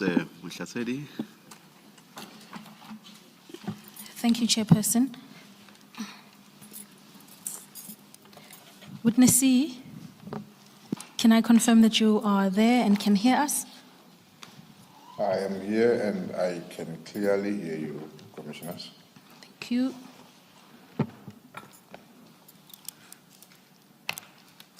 Witness C, you were engaging the commissioners with reference to paragraph 109. You were discussing the issue of financial transfers.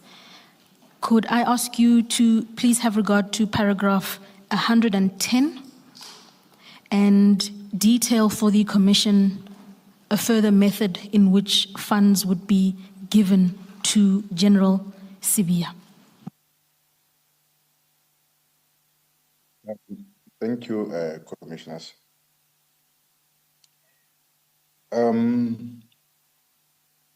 First thing first, Mr. Madlanga has also given us General Sibia's phone numbers.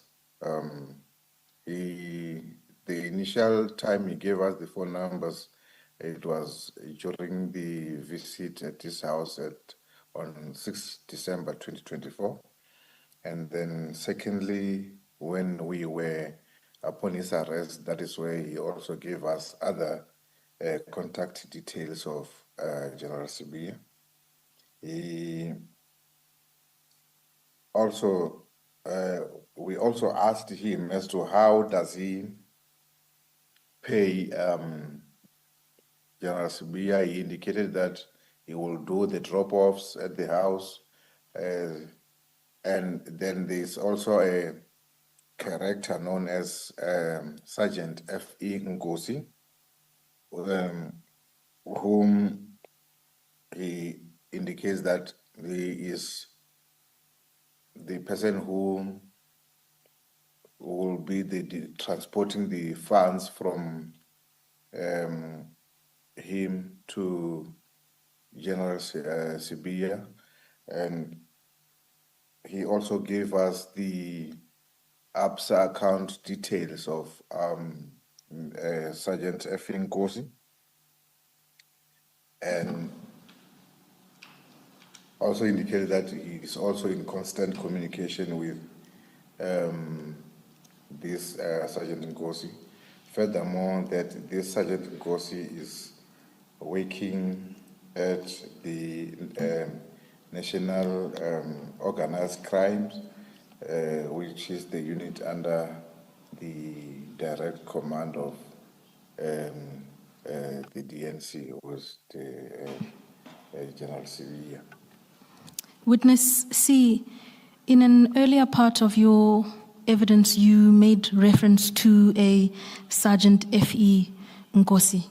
You gave evidence that this is a police official who tipped Mr. Madlanga off about a operation scheduled at his residence. Is this the same Sergeant Ngosi that you list in paragraph 110?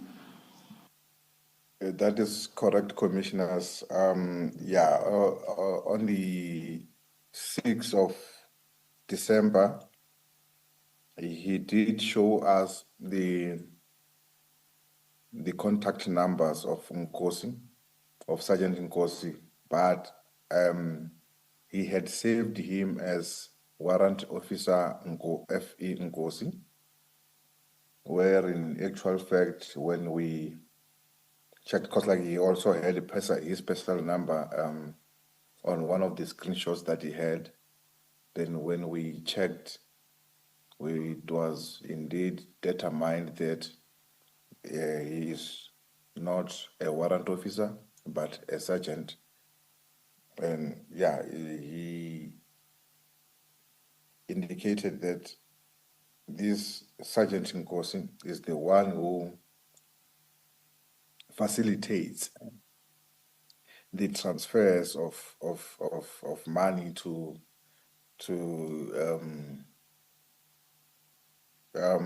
General Sibia.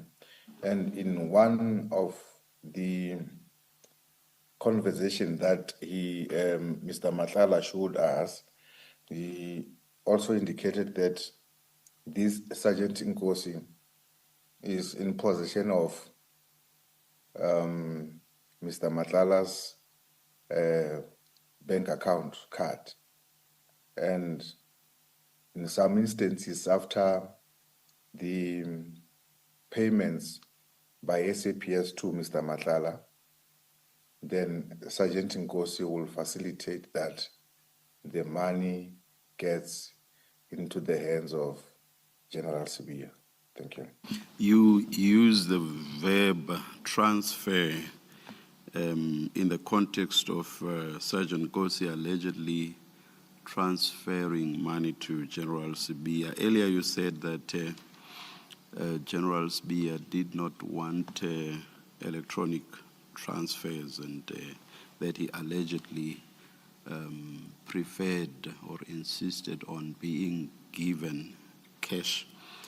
In normal banking parlance or language, transfer is usually used for electronic transfers. So when you say that Sergeant Nkosi would do transfers, do you mean he would transfer electronically or he would deliver physically? Thank you, Commissioners. For the lack of a better word, sorry, I'm very, very sorry to interrupt you. Allegedly, of course. Yes, Commissioner. For the lack of a better word, to put it, I would say that he will serve as a messenger or a go-between who will take cash from Mr. Matlala and transport it to General Sibiya. Thank you, Commissioners. And just to confirm, Witness C, your evidence is that Sergeant Nkosi had access to a bank card belonging to Mr. Matlala. Is that correct? That is correct, Commissioners. In one of the Mr. Matlala conversations with Sergeant Nkosi, he asked Sergeant Nkosi to send him the picture, the front and the back part of his business account, FNB business card. Then indeed, Mr. Sergeant Nkosi took two pictures, one which is the front part of the FNB business account, and which was the back part of the same card of Mr. Matlala. Witness C, in that paragraph 110, you speak of an ABSA account. Is it different? So is there a different account, ABSA, and another one, FNB? Because now you've just mentioned FNB. Yes, Commissioners. The ABSA bank account, Commissioners, is an account number that belongs to Sergeant F.E. Nkosi, which at the time of an interview with Mr. Matlala, he indicated that sometimes he would do EFT transfers for Sergeant Nkosi to utilize, and some to facilitate that it reaches General Sibiya. Thank you. Thank you. Witness C, over the course of the next few paragraphs, from paragraph 111, you are going to detail instances where Mr. Matlala relayed to you that he provided funds to General Sibia. Could we work through those instances one by one, beginning with paragraph 111, please? Before you do that, Witness C, you say you conducted an investigation into who is this Sergeant Nkosi, and you found that he belongs to which unit? The National Organized Crime Unit, which falls under General Shibiri and is overseen by Lieutenant General Sibia. Thank you. Thank you, Commissioner. Witness C, you were at paragraph 111, please. Thank you. Mr. Madlanga also indicated that there was an instance when General Sibia's son was getting married, and he was invited to that party thereof. And at that event, he had given General Sibia an amount of 300,000 in support to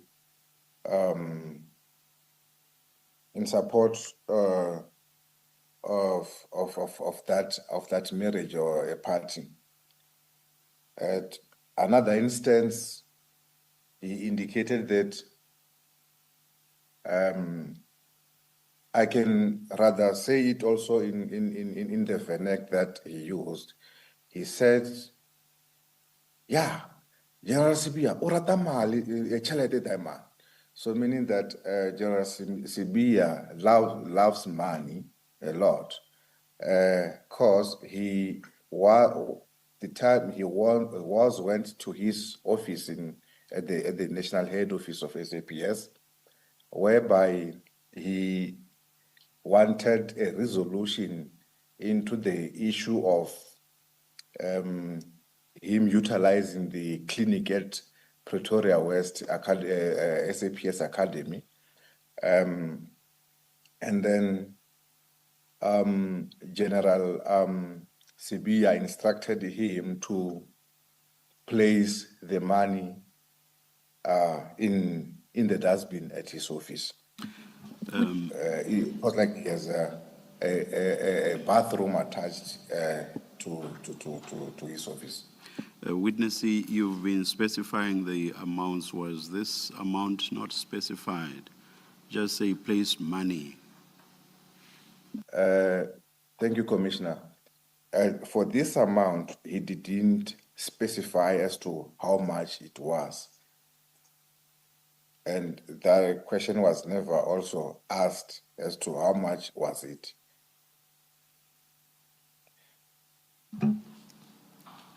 Witness C, please then proceed to explain the contents of paragraphs 112.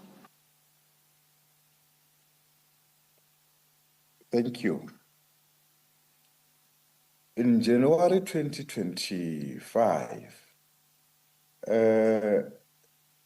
Matala indicated that General Sibia informed him that he is buying a plot in Midrand, and the plot was to be registered under the names of his wife, and they are intending to convert that plot into a bread and breakfast. And for that, Mr. Matlala has indicated that he had given General Sibia an amount of 2 million rands towards the purchasing and the for the B&B. And he he had also indicated that these 2 million francs, he had personally gave it to General Sibia at the house in Santen, as he was directed by the general himself.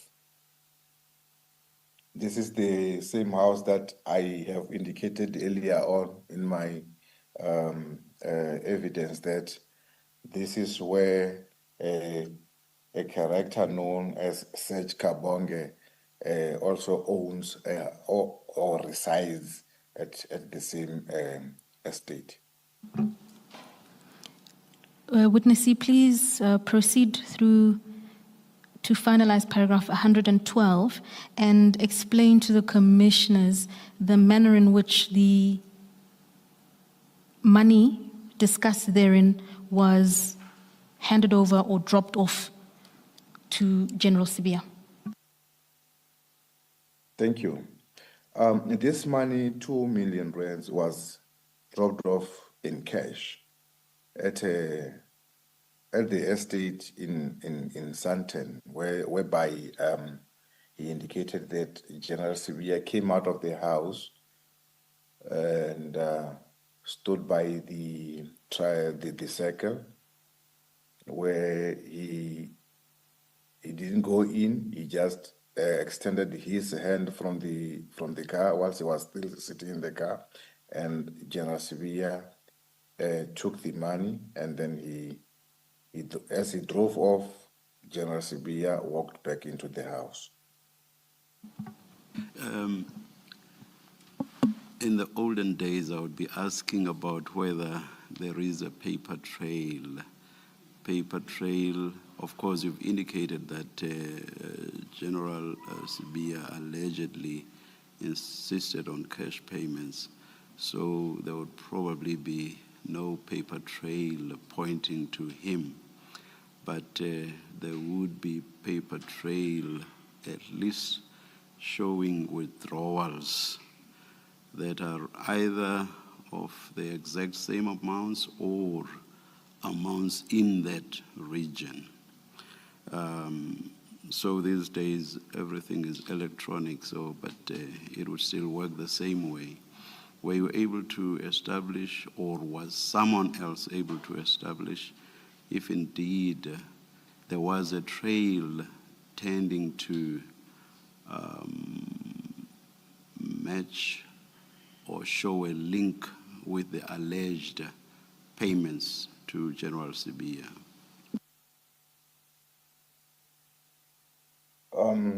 Thank you, commissioners. At the moment, at the time of deposing this affidavit, commissioners, we were still in analyzing the bank statements of Mr. Madlanga. Mr. Madlanga has a lot of bank accounts, commissioners, and the activities in those accounts are a lot. So the analysis thereof hasn't been concluded. Thank you. Witness C, my question related but slightly different. This estate in Santen where General Sibia allegedly resides, have you been able to obtain CCTV footage showing Mr. Madlanga going in and out of the estate around the same period that you mentioned in paragraph 112 of the statement? Commissioners, that part, since I am not fully into that investigations, I won't be able to state as to whether the CCTV footage thereof had been viewed or secured or not. Because I'm thinking if Mr. Matlala did go to that estate and did deliver a bag. We won't know, obviously, what's inside the bag.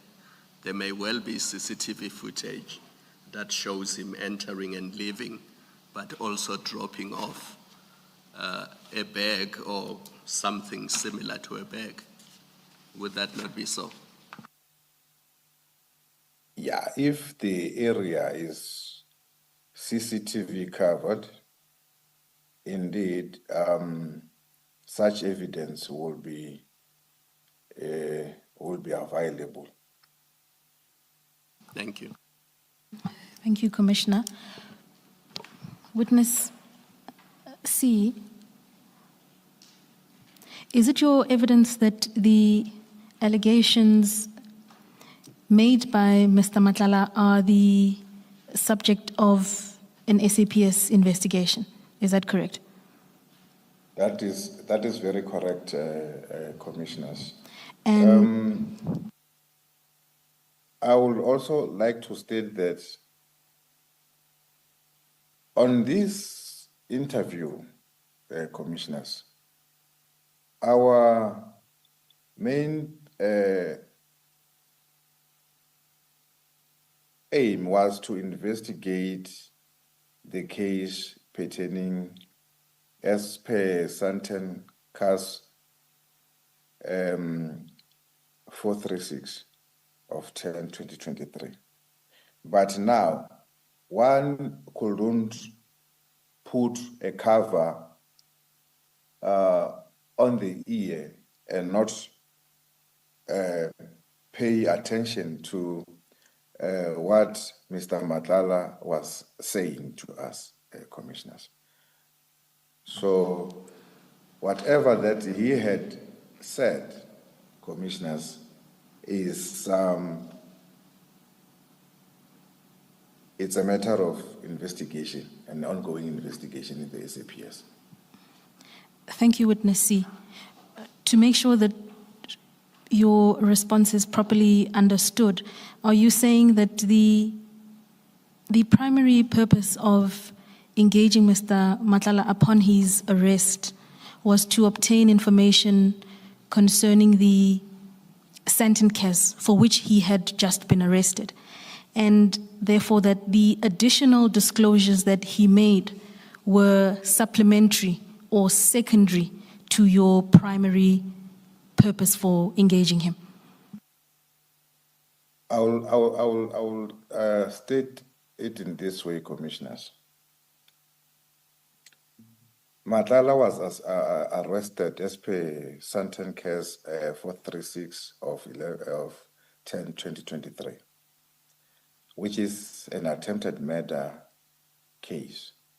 Now, our reason for taking him to the to Boksburg police station was to detain him for that case. But he indicated that he wanted to talk. And yes, indeed, we gave him an ear so that he will talk and we will listen to what he was talking. And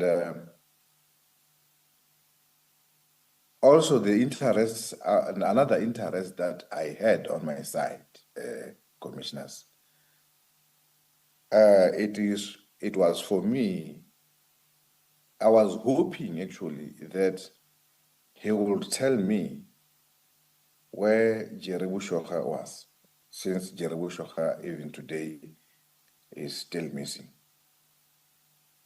But unfortunately on that part, he didn't tell. So as I said, we couldn't close our ears and avoid listening to those assertions that he was making. Thank you, Witness C. Please then proceed to discuss paragraph 113. Thank you. Of the other things that he indicated that General Sibia benefited from him is that he had given General Sibia a total of 20 impalas for his plot. And unfortunately, all of the 20 impalas died. Though he didn't specify as to for which plot and how did the impalas die. I still recall when I jokingly made a remark to say that maybe the impalas didn't like General Sibia, and then we just laughed about it. Thank you. For completion's sake, witness C, the reference to impalas there, is that a reference to the antelope that lives in the wild? Yeah, that is correct, yes. Correct. And where you say in your statement he gave General Sibia 20 impalas for his plot, that is a reference to a plot belonging to or occupied by General Sibia. Is that so? Commissioners, on that, he didn't specify as to whether it's for the new plot that he had bought, that General Sibia had bought, or the plot where General Sibia resides as in now. But that it was General Sibia's plot. Is that your evidence? Yes, my evidence is that it was General Sibia's plot, but he didn't specify as to which of the plots. Witness C, please then turn to the final paragraph under the subheading of General Sibia and explain there to the Commission why you describe Mr. Madlanga as an upset and frustrated man. Thank you. Mr. Madlanga expressed a lot of frustrations against General Sibia, to say that after the raid at December 6, he was promised that the actions by the SAPS will be actually anything by the us to him will be diffused. So now when we went again to his workplace, company offices on the 18th of December 2024 and the 19th of December 2024, then he became more frustrated to say that despite the fact that Lieutenant General Sibia is the Deputy National Commissioner and he has promised him that the police won't be coming again to his either his house and or his business addresses. The team also still proceeded to his premises and conducted the compliance inspection, whereby his company firearms were also seized. And now General Sibia, on the other side, had failed to stop that or to assist him in that manner, in that fashion. So yes, he indicated that he was very frustrated, angry at him. And he indicated that, but now for his safety, because he indicated that we call General Sibia the pit bull. So now he indicated that for his safety, and then he would just play along with him, because fearing that should he made it known that he is no longer on his side or whatever, I do not know how to put it, then as he calls him Pitbull, he knows that should General Sibia find out that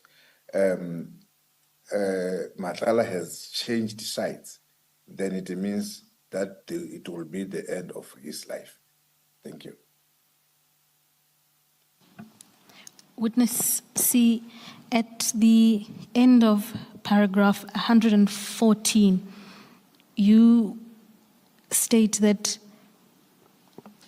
Mr. Matlala expressed that despite being a deputy national commissioner, he didn't make calls to assist him when police descended on his home and business. That's, of course, a reference to General Sibia, is that correct?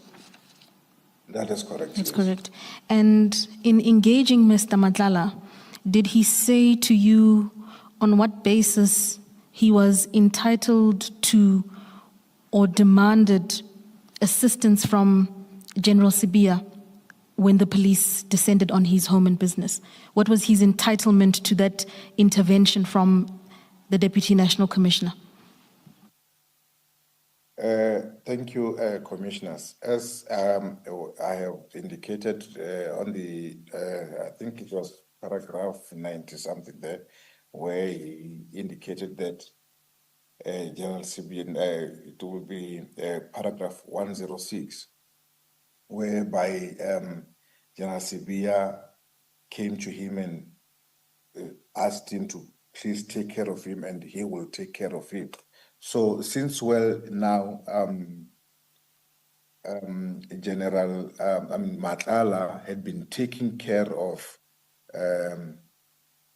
General Sibia, so General Sibia was also supposed to take care of him in return for that. So then now that is one of the frustrations that dawned him, say that no, I'm playing my part as in paying the general, but now the general is not assisting me in preventing all these raids by the police to his premises.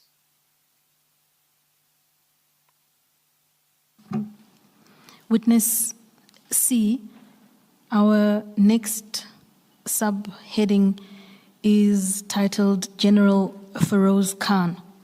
Before we turn to discuss that paragraph, is there anything you would like to add in respect of the discussion we've had concerning General Sibia? Commissioners, I think for now on that part I have said a mouthful. We can proceed to the next item. Thank you, Witness C. Please tell the Commission what Mr. Matlala shared about General Feroz Khan. Let's start by identifying who General Feroz Khan is and how he fits within the structures. Thank you, Commissioner.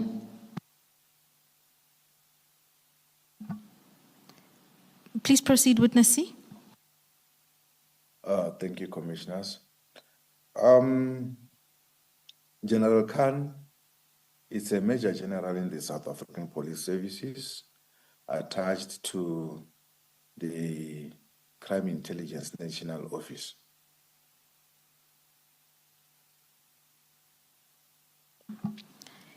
Thank you, Witness C. Please then proceed to paragraph 115.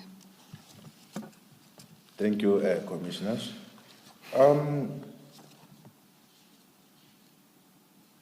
Mr. Matlala had also, initially on the 6th of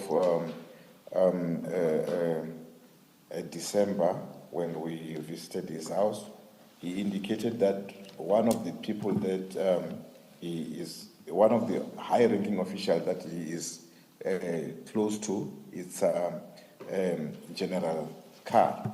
So now he then indicated that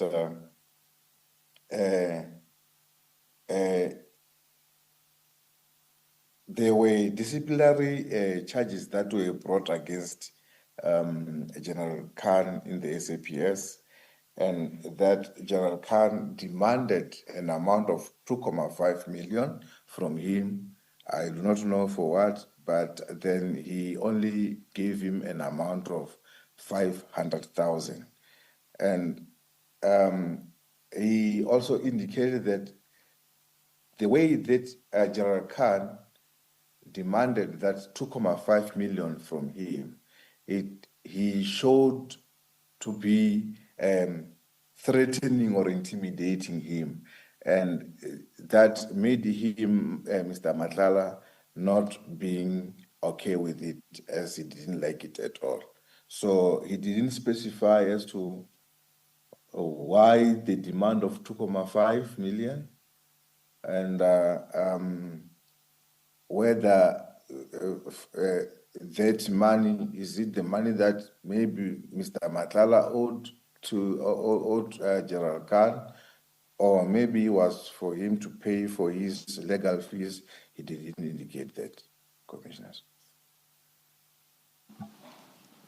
Witness C, when we initially dealt with your evidence, you testified that when you interviewed Mr. Madlanga on the 6th of December, he made reference to a General Khan. Is that correct? That is correct, yes. And on the 6th of December, he told you that General Khan would regularly utilize his penthouse at Mainland Main in Pretoria. Is that correct? That is very correct. And so is the reference to General Khan, to the General Khan in May 2025, the same General Khan spoken to you about from the December 2024 operation? That is correct, because he also repeated his statement by saying, and the same General Khan now, he demanded this 2.5 million from me, whereas he would from time to time utilize my penthouse at Mainland Main. Thank you, Witness C. Our next heading is then titled General Shibiri. I am going to ask you to tell the Commission what Mr. Madlanga told you with reference to paragraph 116. Thank you, Commissioners. General Abednego Shibiri is a Major General in the South African Police Services, attached to the National Organized Crime Unit, working under the command of Lieutenant General Sibia.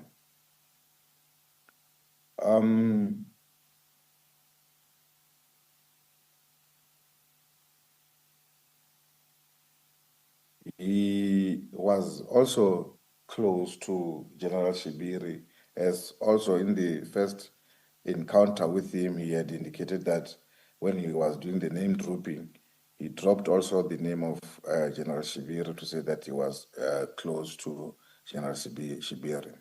So now, at this point now in May 2025, that is when Mr. Madlanga indicated that he had, General Shibiri was celebrating his post-promotion. And for the party or the celebration thereof, he had given an amount of 80,000 to General Shibiri through a company called Black AK Trading. Then he further indicated that he had, General Shibiri wasn't happy with an EFT or electronic fund transfer to this Black AK Trading, with which they say the money was also transferred back to his Mr. Madlanga's account, and that the same amount of 80,000 was then given to General Shiviri in a form of cash. Ms. Mutlasedi, I think you'll recall that in relation to other payments, Chair asked if there is paper trail. In relation to this one, I believe witness X gave evidence and also proof of those payments. I just wanted to place that on the record. That's indeed correct, Commissioner.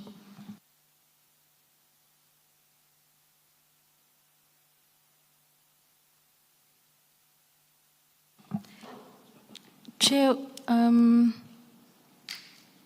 this concludes this aspect of the witness's testimony. It's in fact a conclusion of our final theme, which related to the arrest of Mr. Madlanga.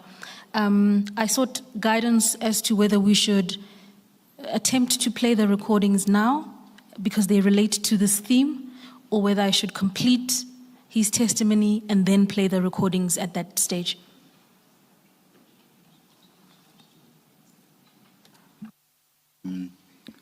My colleague, Commissioner Baloyi, has a question, but to respond to you directly so long, let's just finish the evidence all the way to the end. Thank you. Thank you, Chair. Witness C, about General Feroz Khan, did Mr. Madlanga at any point, whether on the 6th or on the day of his arrest, explain the nature of his relationship with Feroz Khan, with General Khan, rather? Thank you, Commissioners. Mr. Madlanga only indicated that he was close to to Major General Feroz Khan. He didn't indicate the nature of the relationship or the closeness of them as to what end. And thank you. And then another question. In your paragraph 91 of the statement, right at the end, you say, I will reference, it starts this way, in the course of this section, I will reference chats obtained from Mr. Madlanga's phone in support of what he shared with us. Up to this part, this end of your evidence, you haven't referenced any chats that were obtained from his phone. What is that about, that sentence? What are you referring to?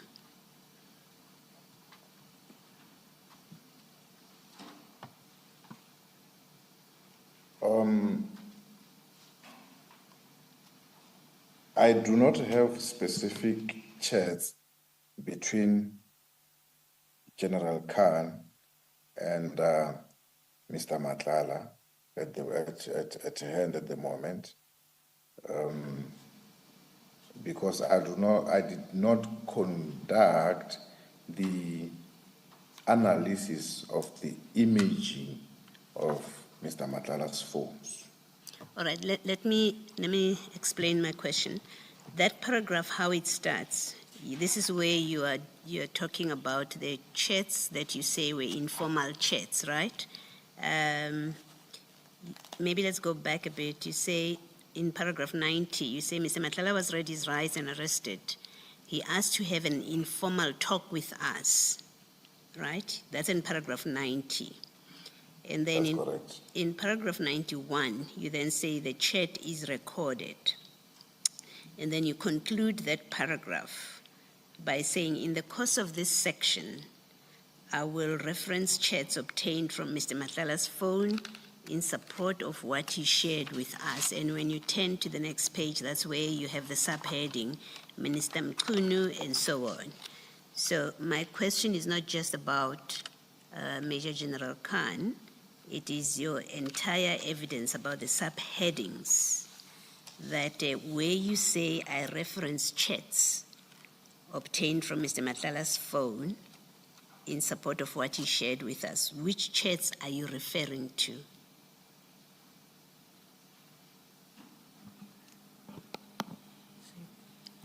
There will be the chats also between Madlanga and Brown Mukhozi. Those are the chats that I can happily make reference to. And the chats between Madlanga also and Sergeant Effin Kosi when they were speaking on behalf of General Sibia, and would also be the chats between General Sibia. It will be Let Thank you, Commissioner. me just try and see this. Are these the chats testified to by General Kumalo and by witness B? X, I'm told. Is that what you're referring to? Yes, correct, commissioners. The chats are the ones that has been testified by witness X and Lieutenant General S.D. Kumalo. All right, thank you. And then lastly, On my part will be most especially the recording of the chat we had with Mr. Madlanga. right, thank you. And then lastly, these chats that are recorded between you and the evidence leader, you have referred to them as informal. You had an informal chat. What does that mean? Is these chats that you have recorded, are they not now part of your record or docket? When you say informal, why do you call them informal? We call them informal because the engagement between a suspect and a detained person, when we formalize it, it will be in a form of a warning statement, whereby I will first read you your rights as a detained person or an arrested person, and now warn you that I'm going to take a warning statement from you, and I will further inform you that I have information pertaining the charges that you are facing, with which now I'm giving you an opportunity to can state whatever that you would want to state, and you should know that whatever that you tell me then, it will be written and used as evidence in the court of law. That will be the formal chat. Then it was before he was charged, and it was before a warning statement was obtained from you. That is why I said, as he said, that of the case, I wanted to talk. So now we are not talking about the case that he was facing there. We didn't touch at the merits of that case.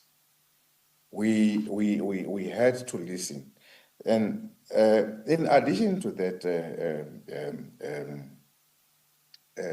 commissioners, one of the informal talks that he told us, it was that pertaining the attempted murder on Mr. Sibanyoni, he said to us that the car that was used there was Floyd Mabusela's BMW. Thank you. Thank you, Ms. Matlaseri. Braggingly so said that that car, you will never find it, because from the farm, he was told to destroy that car. And he was given a Mercedes-Benz for the replacement of the BMW. Now, because he made that version, we investigate whatever you say. That is why I said we do not put a cap on the ear. So we went and investigate that because that was one of our cases that we were interested in finding the solution. We investigated that up until we indeed find the car as he had indicated. And yes, indeed, the instruction was that the car must be destroyed. Thank you, Witness C. By the time he was arrested, he was in possession of the Mercedes-Benz, with which, when we check the history thereof, indeed the car is coming from the Mr. Msibi's side. All right, thank you. Thank you, Commissioner Baloyi. Witness C, we are now on page 36 of your witness statement. We commence a new heading entitled Retaliatory Efforts Against Our Work. In paragraph 117 of your statement, you set out that the work you do is constantly the subject of constant attacks. Please detail to the Commission instances of this, starting at paragraph 118.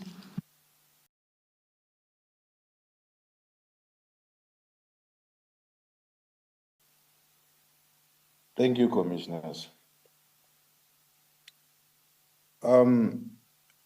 Commissioner,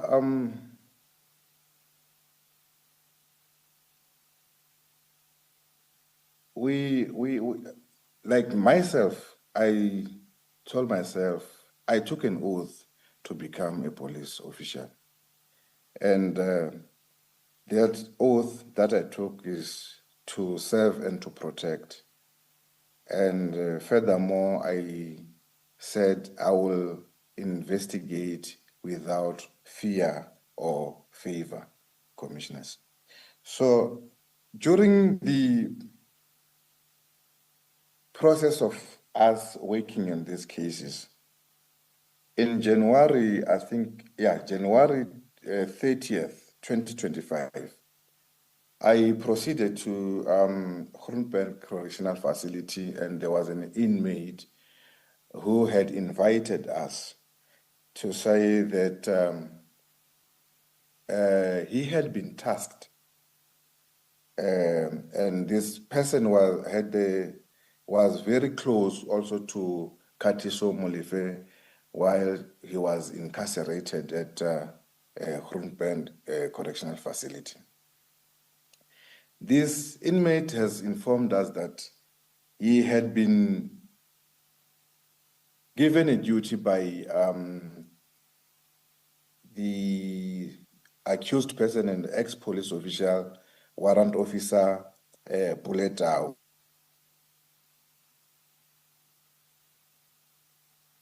to assassinate witness A and witness B. And that arrangement was that he would contact a person from the outside that he knows as a contact of Mr. Taupole, known as Muzi, and Tau's daughter, known as Manana, that they will be the people who will be facilitating on the outside as to the payments and the resources for the assassination of witness A and witness B. So, and for this organizing this hit, he was promised that he will be given an amount of 50,000, and furthermore he will be assisted in arranging the lawyer for his appeal, as he was on the verge of appealing his sentencing. And this the very same inmate also informed us that the legal representative of warrant officer Puletau had given or finished the copies of the docket, Vereniging Case 275 of 4/2024, to Mr.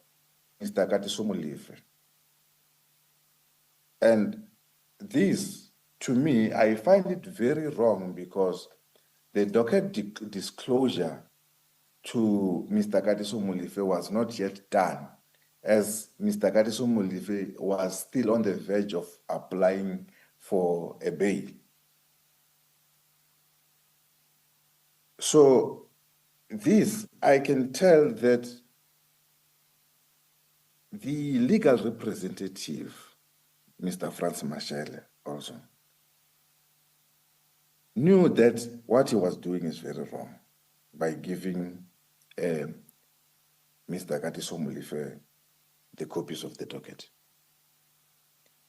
Mr. Puletau knew that what he was doing in organizing hitmen or to orchestrate a plan to have investigators in the SAPS, which is witness A and witness B, to be killed, it was very, very wrong. So this is one of the most disturbing parts in our lives, to say that as I have taken an oath to serve and to protect, there's one person who will go say that, no, you cannot do that because me, I am corrupt, you must be corrupted like I am. See. Yes. Witness C, in that paragraph at the end, you say, and provided the two accused prior to the disclosure of the docket. Who are the two accused you're referring to there? Right at the end of paragraph 118. No, he was indicating that Mr. Mashele provided the copy of the docket to Mr. Katiso Molefe and to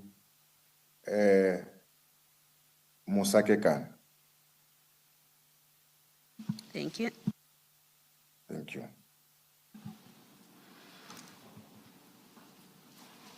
Witness C, you set out in paragraph 19 that you will, in paragraph 119, that you intend to discuss further cases that have been brought against members of your team. Can I ask you to turn to paragraph 120 and 121? With reference to 120, please read that paragraph into the record.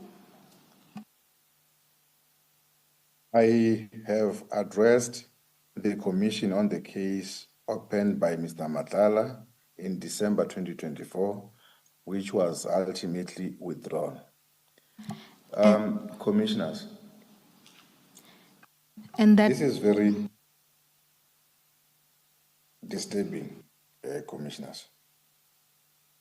After our raid at Mr. Madlanga, he was advised by the senior members of the SAPS to open a false case against the members in order to stop the members from conducting their duties. And I believe that this is very wrong and this is very disturbing. We are on the very low level ranks of the SAPS. And if there are those who are in the highest line of the rank structure of the SAPS, who would advise. Is this not repetitive? Thank you, Chairperson. Resolve the issue in this manner. Witness C, please confirm that the reference in paragraph 120 to the case opened by Mr. Madlanga relates to the High Court application that you have already addressed the Commission on? That is correct, Commissioners. Thank you, Witness C. At this juncture, then, I would invite you to address the Commission with reference to paragraph 121.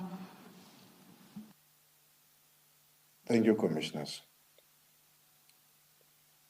In December 2024, there were 3 cases that were opened against us, which is one case was by Ms. Fundiswa Nyangule, who is a partner of Mr. Keti Mulife, Katiso Mulife, and the 2 relatives being Lebuhang Mulife and Pumulo Fanamuloi. And the cases opened were Douglas Dale, case number 425 of 12/2024. Another one, Katlehong 237 of 12/2024, and Cliptown case 410 of 12/2024. All these cases, the allegations were that we have kidnapped the victims, Fundiswa Nyangule, Lebuhang Molife, and Phumulo Fanamuloi. Thank you, Witness. Thank you, Witness C. Just as a point of clarity, do these 3 cases bear any relation to your evidence given earlier concerning efforts you took in order to arrest Mr. Lucky Molefe? That is correct, yes. These cases, they came after we visited these 3 individuals, and the 2 of them, they took us to Standard 10 to look for Mr. Lucky Molefe in order to apprehend him or to arrest him. You, Witness C, you told us earlier, and you repeat in this same paragraph 121, that these cases are currently with IPID. That is correct, Commissioner. And you don't know what is happening there, what IPID is doing with them. Have they interviewed you? Commissioners, other members or other colleagues have been interviewed, Commissioners. I think 2 months ago, my commander came and indicated that the members of IPD would want to interview us. And since then, my commander had been making means to have these members of IPD meet with us. But then each and every day, there is a new excuse. So I do not know what is happening with the cases. Thank you. Commissioner Baloyi, if I may assist, yes, those cases are currently with IPID, and in fact, copies of the dockets are part of the exhibit bundle that was provided to the commissioners. That exhibit bundle is CJC 5.2 and 5.3. It was part of the broad bundle that was delivered with the witness statement of witness A for use across all 3 witnesses. Yes, so all the dockets are contained in that exhibit bundle. Thank you. Thank you, Commissioner.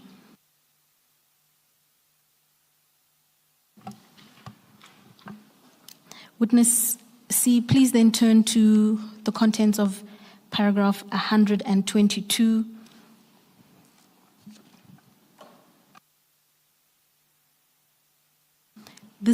I will note that this topic was addressed in detail by witness B, but I would invite witness C to share in his own words his views concerning this case. Witness C. Thank you, Commissioners. We, on the 7th of January 2025, we engaged with Captain Makhotle of Ballistics FSL, Forensic Science Laboratory, Silverton. And after an engagement with him, on the 8th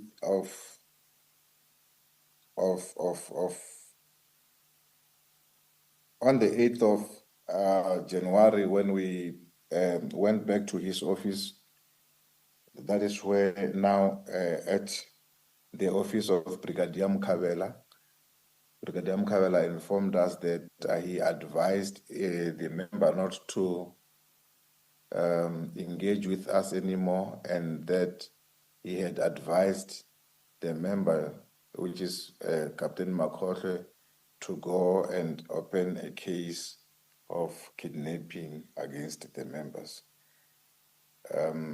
with which at the moment the case is registered as case number Loate case 118 of 1/2025, with which I am one of the suspects in that case, and a warning statement had already been obtained from me. And this, I can tell that it is another way of stopping me or discouraging me and the team to conduct our duties. Witness C, in paragraph 119, you indicate that you consider the cases brought against the team to be meritless and to serve to distract the members. With reference to the Loate case that you've just explained, please share with the Commission why you view the case as being meritless and as serving an ulterior purpose. Thank you, Commissioners. This case, Commissioners, we contacted Captain Makhotle. I recall the day that on the 7th in the afternoon, around 2 in the afternoon, when we contacted him, it was just after I've learned that he has now been promoted to a rank of a captain. And I congratulated him to say that congratulations on your new rank. The promotion is a good thing. And we requested to meet with him. He indicated to us that he was currently on leave, but he would like to meet with us at Loate SAPS. We proceeded to Loate SAPS. We introduced ourselves even to the shift commander there. I also handed over the copy of my appointment card, so that to verify that indeed I was a member of the SAPS. Witness C, the question is, why do you think that case, the case against you, kidnapping charge, is meritless? Do you want to answer that directly? Commissioners, I was coming to that, to the answer to that. Maybe I'm taking a bit longer in a lack of a direct approach to that question, or to answering that question, Commissioner. All right, please continue then. If the commissioners can allow me to continue on that regard. Commissioners, at the police station, that is where now we started to have an interview with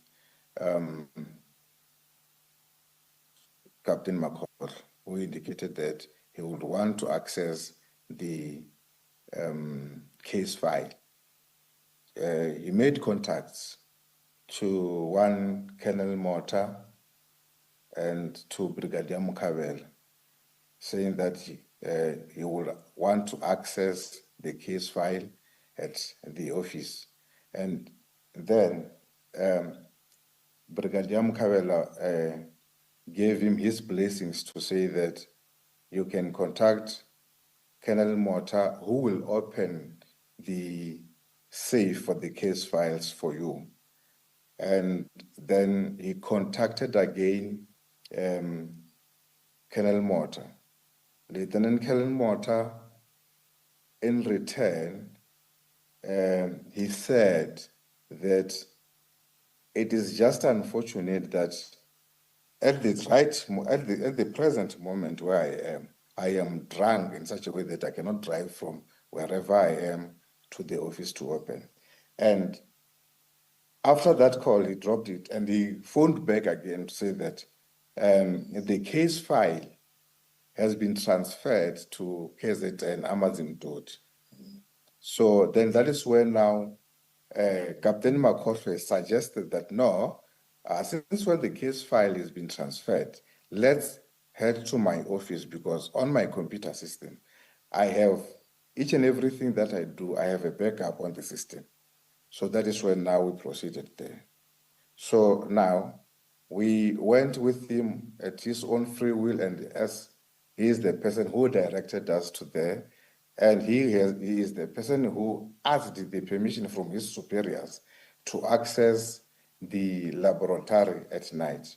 Upon arrival at his office, then he was in possession of his cell phone. But witness C,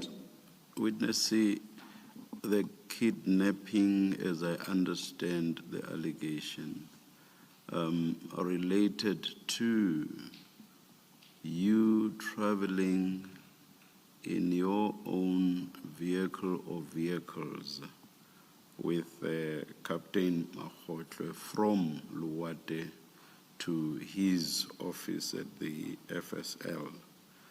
That is what it relates to. So your evidence is that we did not force him. We took him in our car because he wanted to show us his material or information at his office. He did this of his own accord or free will. Therefore, because he did this freely and voluntarily, there was no kidnapping. Is that not enough to answer the question that was put to you? Must we get all the detail relating to everything that happened during that encounter, right up to the end when you left the FSL?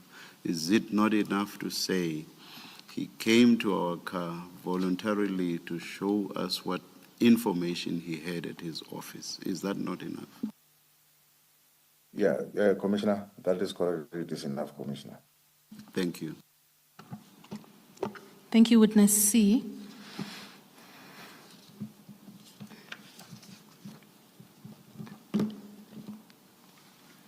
Chairperson, that then brings us to our ultimate topic, which is essentially the conclusion of Witness C's evidence.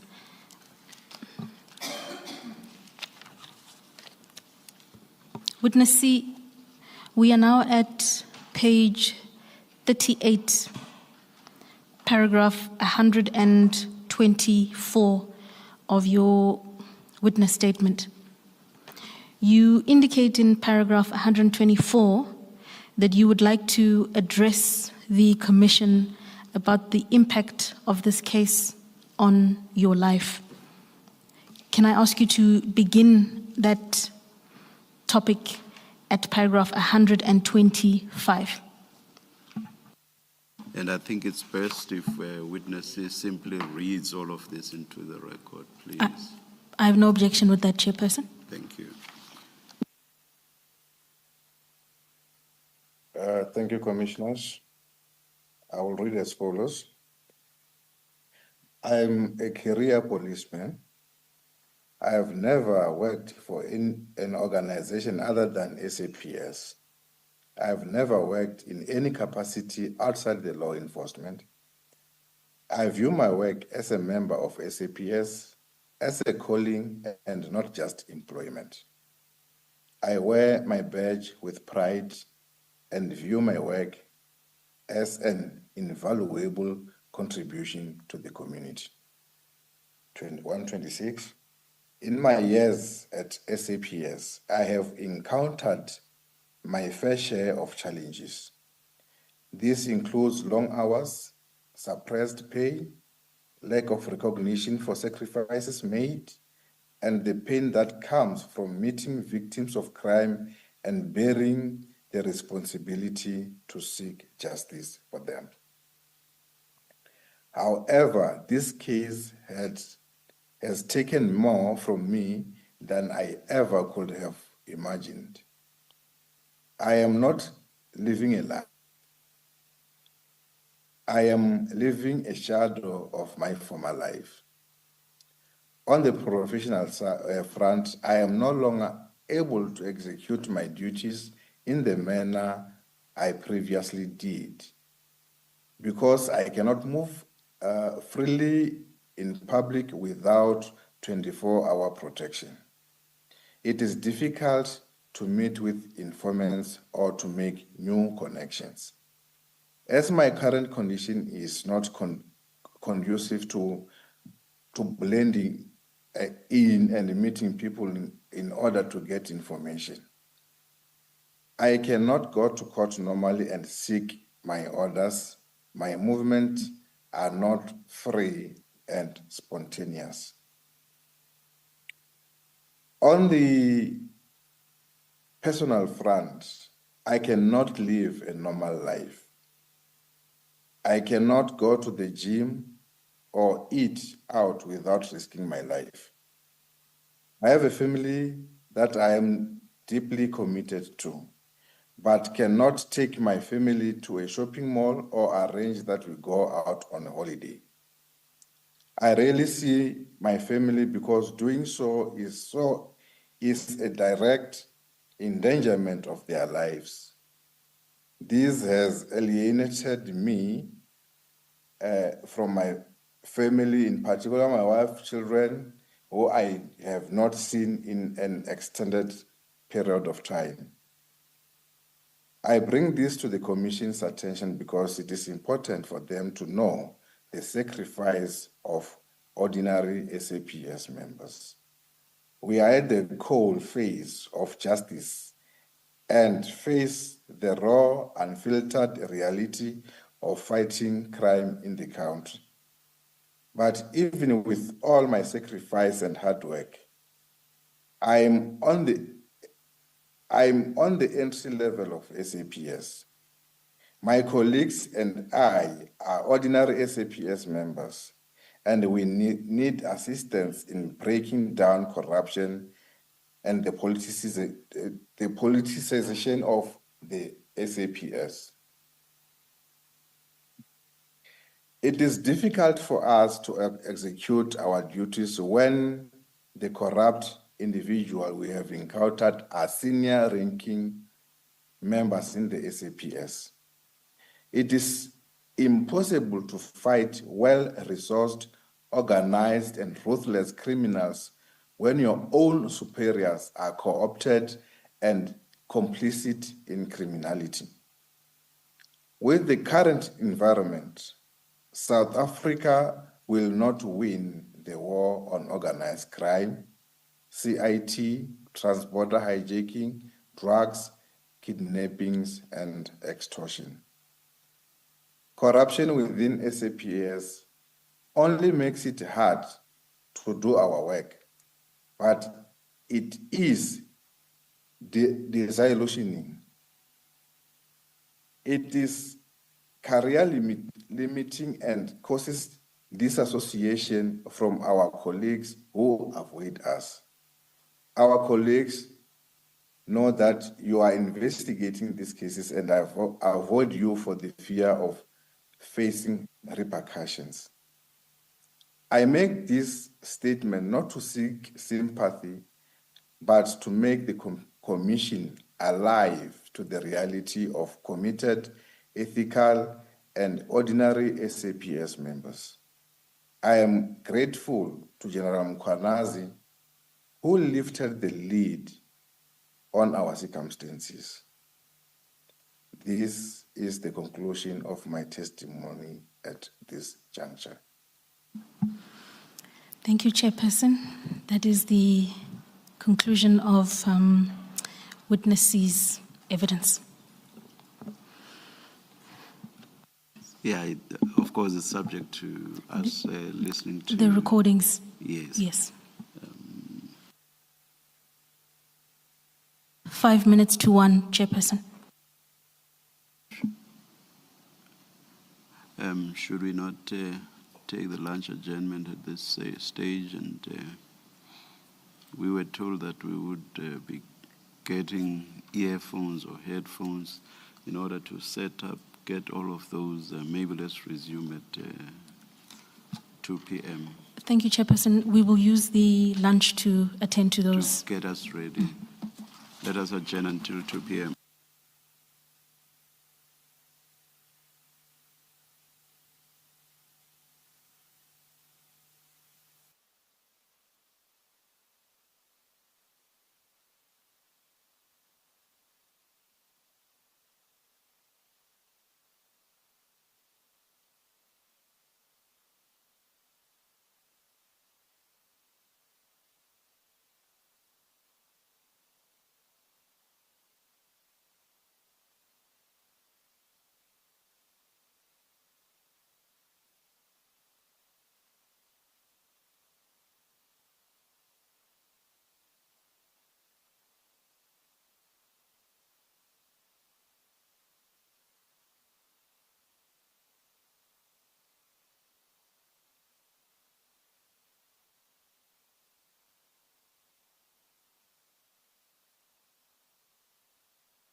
stand today, testifying remotely and off camera due to security concerns. In his latest testimony, witness C's revealed that on the day of Vusmusi Matlala's arrest in Midrand, the controversial businessman began name-dropping senior officials, including Police Minister Senzo Mchunu, claiming they were advising him. The witness also alleged that Matlala sought protection from Mchunu and appeared visibly frustrated during a police raid on his property. Now, led by the Commission's evidence leader, Advocate Ofense Motlasedi, the testimony painted a picture of deep political interference. Witness C stated that Matlala was in constant communication with Minister Mchunu and had previously contributed 500,000 to Mchunu's alleged presidential campaign, including covering flights and accommodation for the ANC's January 8th celebrations. We were talking now. Remember now, it is now myself, Witness A and Witness B. Witness A and Witness B were not present on the 6th of December 2024 when we did the raid. He started again telling us of his connections with the high-ranking officials of the SAPS, and also started name-dropping again and indicating that it was he was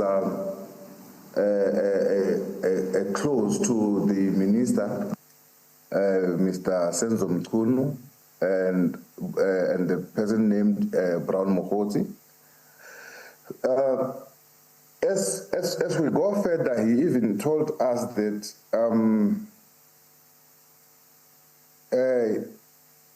he had been used by the Deputy National Commissioner, Lieutenant General Sevilla, that they wanted to get through to our boss, which is Lieutenant General Dumisani Khumalo. They wanted to get through to Lieutenant General Khumalo through me and my commander who raided his house on the 6th of December. That is why there had been cases that he was persuaded to open. All right, for more on this, we speak to SABC News senior reporter Kenny Mapanga, who's at the Bridget Mabandla Justice College in Pretoria. Good afternoon, Kenny. Quite a lot coming from Witness C today around the interview with Kat Matlala upon his arrest, among those being Kat Matlala's so-called relationship with Minister Senzo Mchunu, also the amounts that he would have paid to General Sibiya. Just share with us some of what the Commission has heard today.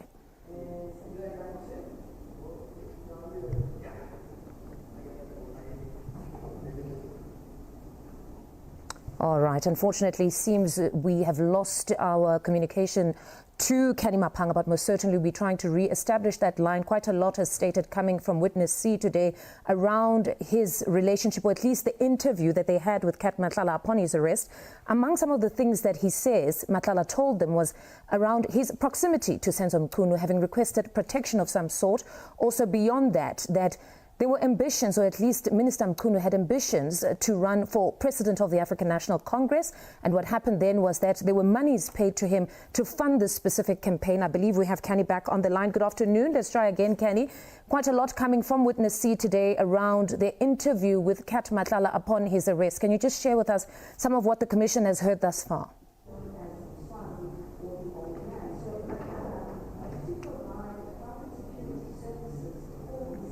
All right. Unfortunately, we are struggling with that line. We'll most certainly try again a bit later on. That's SABC News senior reporter Kenny Mapanga, who's out in Pretoria for us. All right, to this story now. Protests have broken out in many cities around the world after the militant group Rapid Support Force of Sudan massacred hundreds of people in the Darfur region.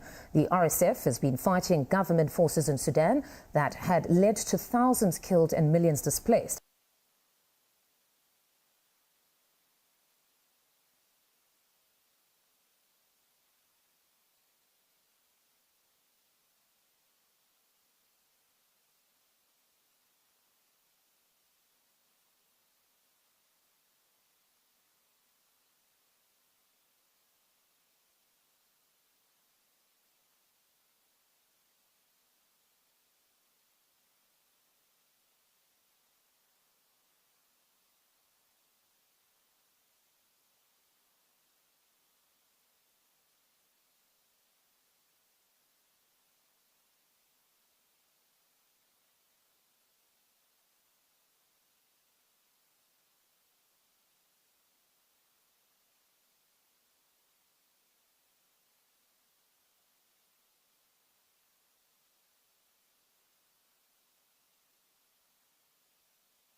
whether moving further.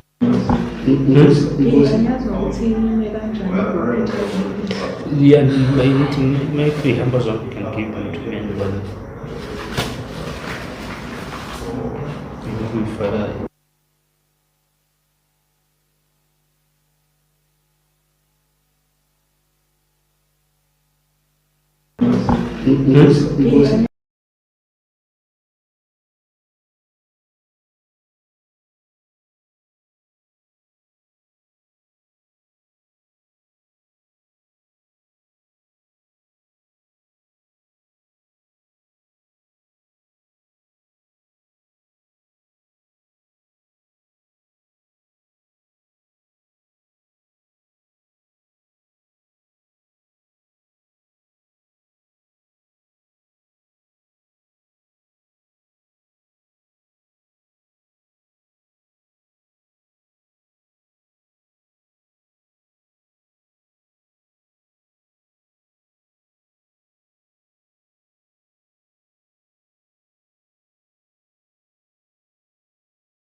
We're in a position to proceed with the recordings. As indicated earlier, they're short snippets of a larger audio clip. Witness C, can I confirm that you are there and can hear us?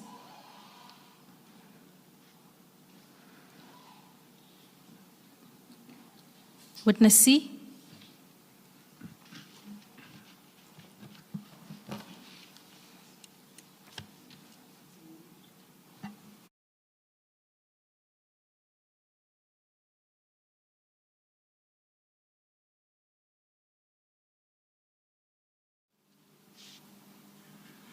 Witness Let C, me- please unmute yourself. Thank you, commissioners. You were muted on your side. I couldn't hear. Well, I could see that you were talking, but I couldn't hear a thing. Thank you, Witness C. Thank you. Witness C, in the continuance of your evidence under theme 5 relating to the arrest of Mr. Madlanga, we are going to play one clip for you. You earlier indicated that the source of these clips is your interview of the 14th of May. We're going to play the clip and ask you a few questions thereafter. May I place something on record, but only if what we were told outside still pertains, which is what's going to be played will still not be that audible. May I just place something on record? Indeed, Chair. Yes. Those amongst us here who can, without disruptions, listen to the live streaming, they are at liberty to do so. And those who are in a position to strain their ears and try to hear what they can, they may do so. And as I understand, after each clip, either before or after, you will briefly tell us what it's about. Ms. Mushasedi. Indeed, Chairperson. Thank you. Let's proceed. Witness C, we're about to play the first clip. It relates to the subheading Minister Mtunu. Thank you, commissioners. The minister will rest of us by this thing. So I know it's you. But now, what's the contract here? Whereas you have just told us for it, you funded Yes. the flight and stuff. Yes, meaning he's biting me from one room against a smile. That's why I didn't get it. I was in Turkey with a lamb. I look at my phone, you can open it to see. I'm going to get a gig in waiting today to Brown Hall. They say this to the minister. So I did that January 8th. Even on my bank statements, I think you'll see them. I hope that they come back again. Okay? My bank statements, you'll see. I hope that they come back. The flight, the accommodation, I gave them money or entertainment, all those things. You gave them how? Cash or No, they were in Cape Town, obviously, it was a gift to this company with a Khawla. If you see a company called Khawlatli, you can have a very excited to take money. Khawlatli? Yeah, something Khawlatli is just one. Yeah. Yeah. No, I'm saying it's a name of a company. Yeah. The right company. It's a Khawlatli, PTY, or what? I didn't pay attention to those things. So when if unsachele to patela through your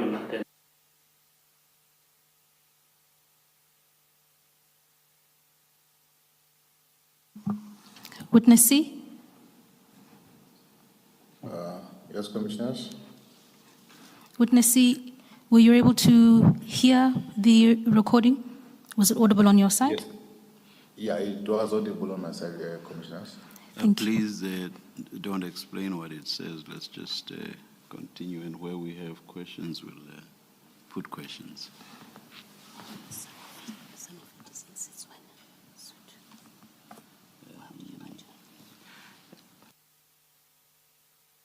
And those parts that are not in English, I assume we'll get translation. Translation for them, indeed, Chair. Yes, indeed. Thank you. Not all of us speak Setswana. Some of us do.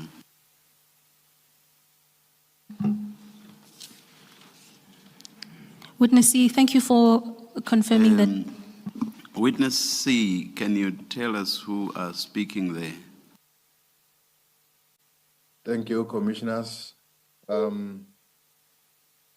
There will be me, witness C, and witness B, and witness A, and Mr. Madlanga.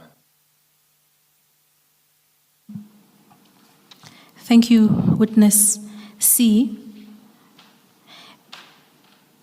What was the question posed to Mr. Madlanga? What was the subject matter of the issue being discussed there?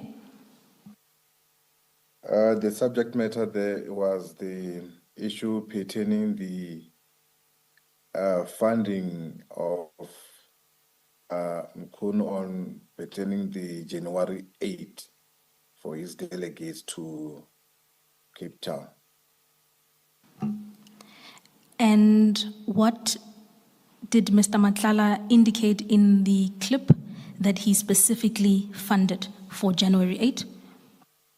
That he had paid for the accommodation, flights, and entertainment.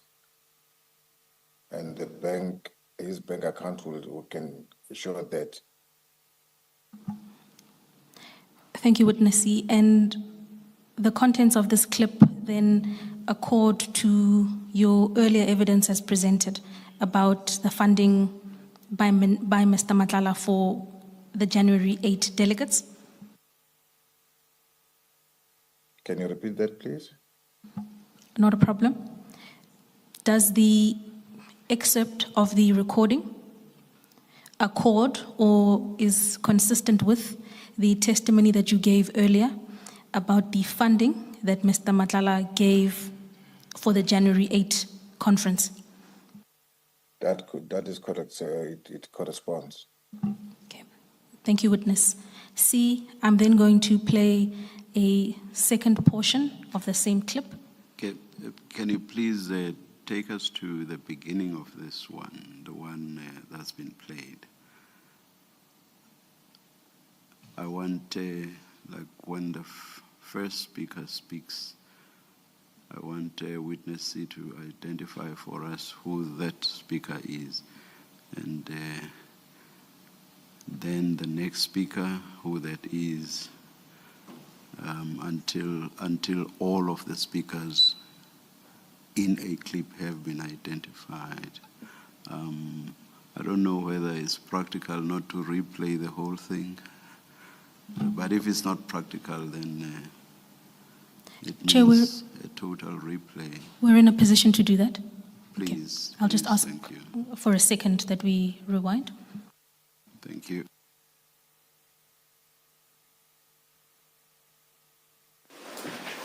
So I know it's But then now, what's the contract here?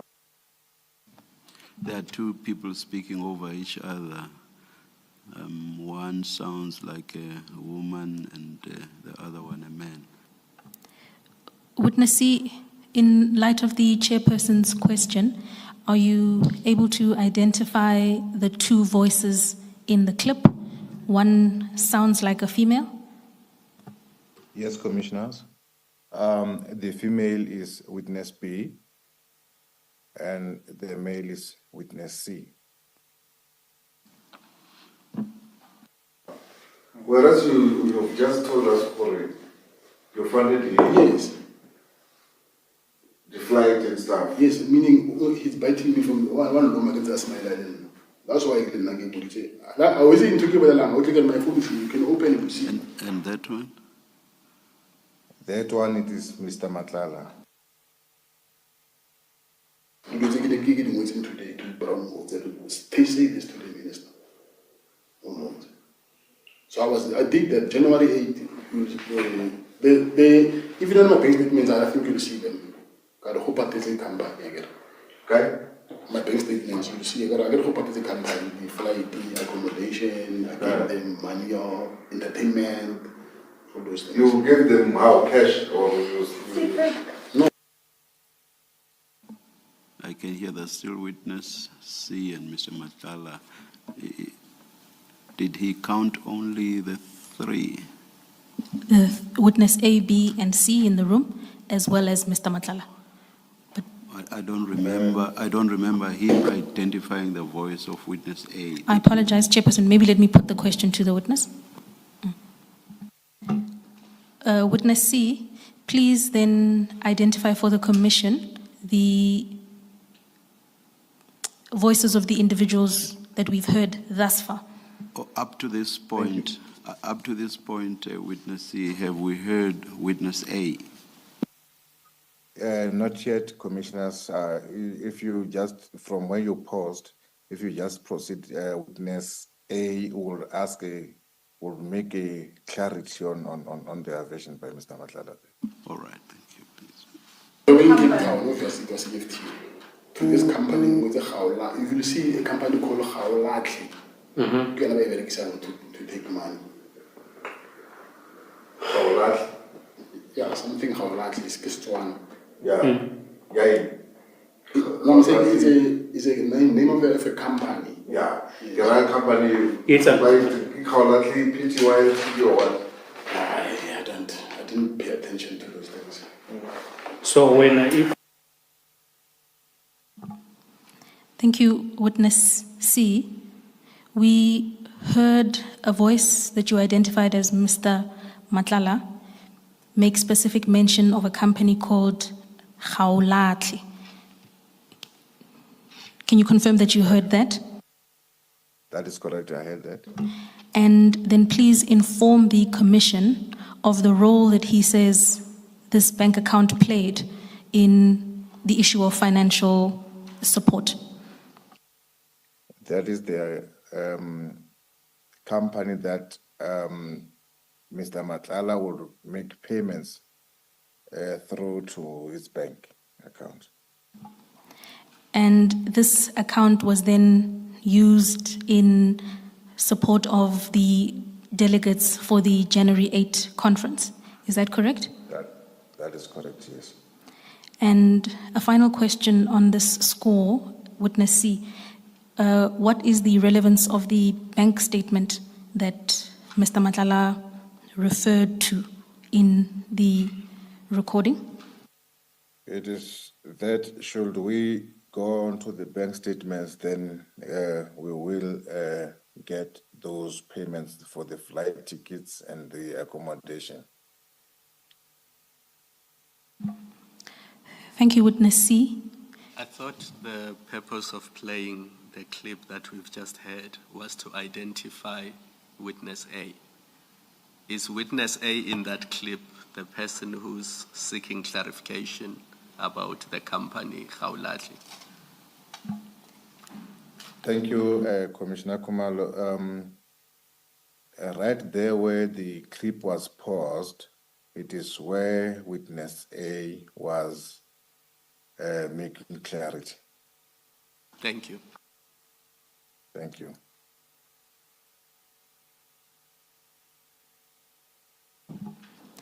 Thank you, witness C. I'm going to proceed to another portion of the recording. Please hold on. Thank you.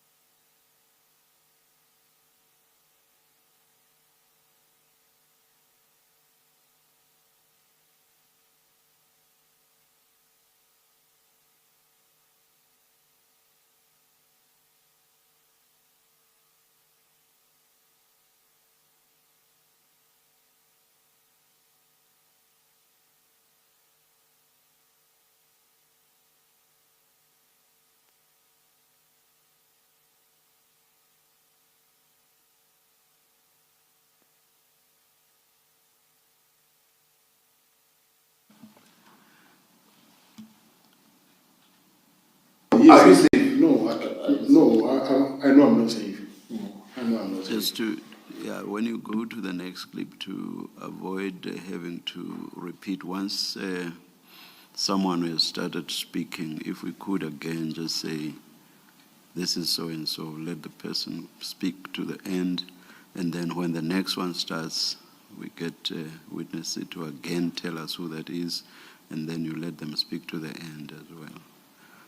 I know with time we are going to get used to the voices, but for the record, I think it's necessary.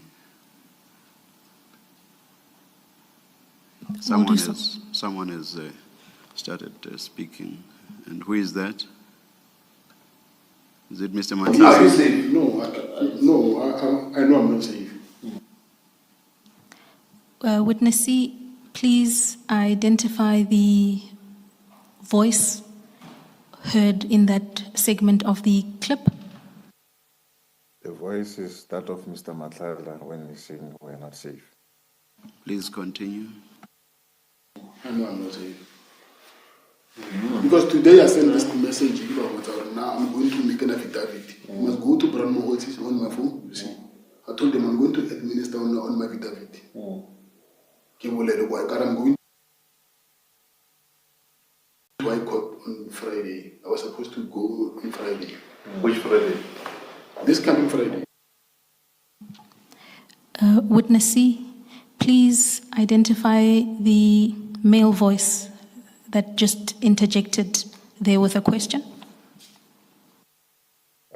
Thank you. It was Mr. Mathala, and the other voice, it was my voice as witness C.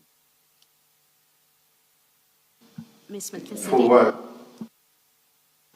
I think unless you're going to run and complete it, I think because some of it is in Sesotho, it might be helpful to have the witness summarize it for the record, what was being said there. At that specific point, Commissioner, or at the completion of the... When you finish that note, I think let the witness, because not everybody understands what that conversation is. Thank you.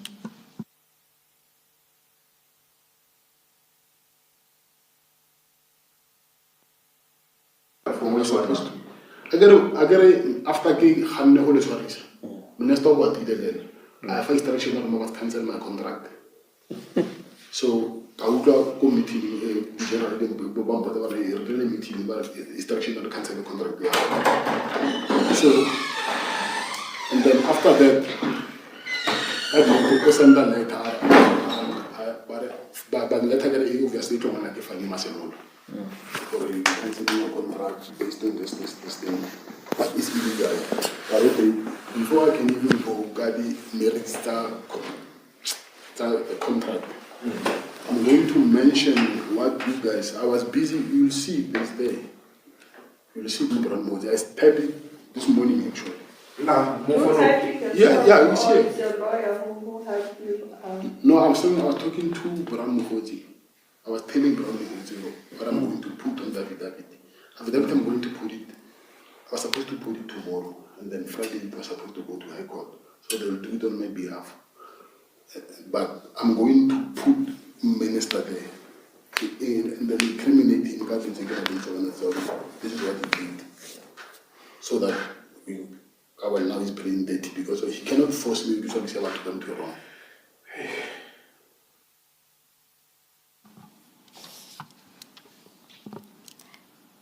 Witness C, are you able to summarize the content of the clip, including the portions that were in vernacular, please?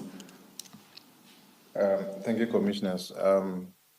There, in summary, it is where Mr. Matlala has indicated that in the morning of his arrest, he had written to Brown Mukhoji, informing him that he's going to make an affidavit at the High Court, and also that he was going to implicate the minister because of his criminality, because the minister, after he had refused to open a case against the team or the police, then the minister cancelled his contract. with the SAPS. He has instructed General Fani Masemula to cancel the contract. Thank you. And the reference in the clip to, I'm going to incriminate the minister in the affidavit. Could you explain that to us? Yes, he indicated that he was going to incriminate the minister in the affidavit, as he was supposedly to be going to High Court on the coming Friday.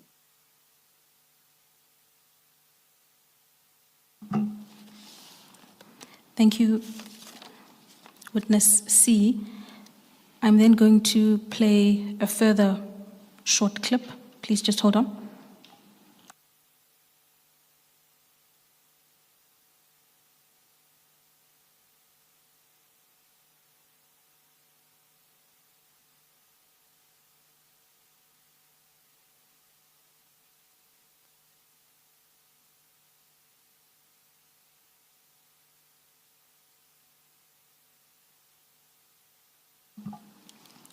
Witness C, we're just about to play the third excerpt of the recording.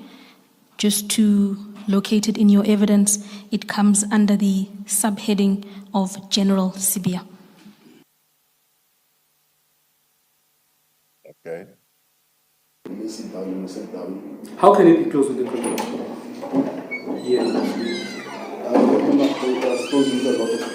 Yes, I'm saying, how can it be closed with the Witness C, please identify the individuals whose voices we have heard thus far. Thank you, Commissioners. There is Witness A seeking clarity from Mr. Madlanga as to how did he get close, or how did he get to know General Sibia. Thank you. CBCB? He's a criminal himself.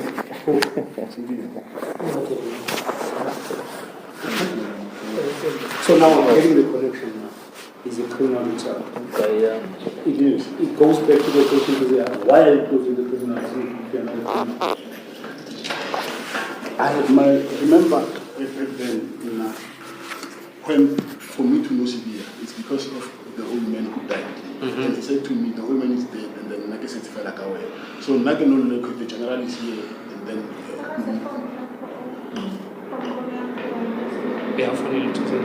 Yes, I'm listening. So, and then I get to go when I felt the old man as I let it, and then can you talking about money. Okay, stop right there.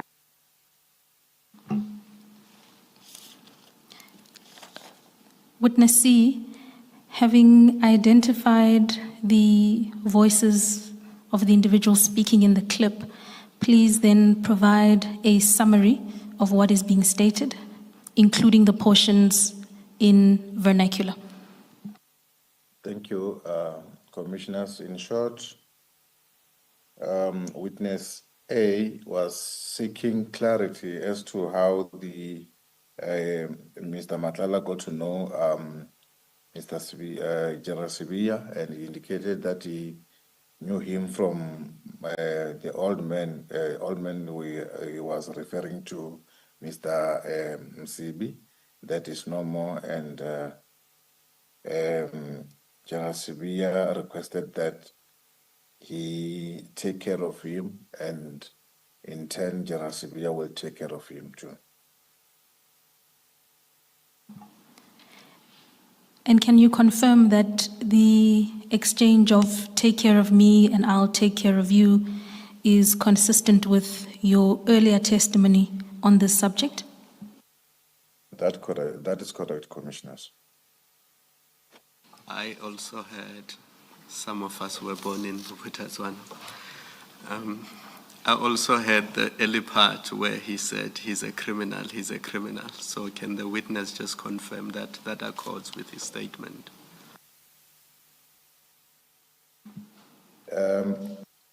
Commissioners, yes, indeed. He referred to General Sibia as a criminal, and he said he's a criminal. General Sibia is a criminal himself.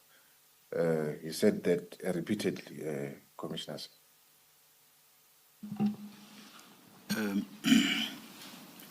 How long is the entire recording, Ms. Moklasedi?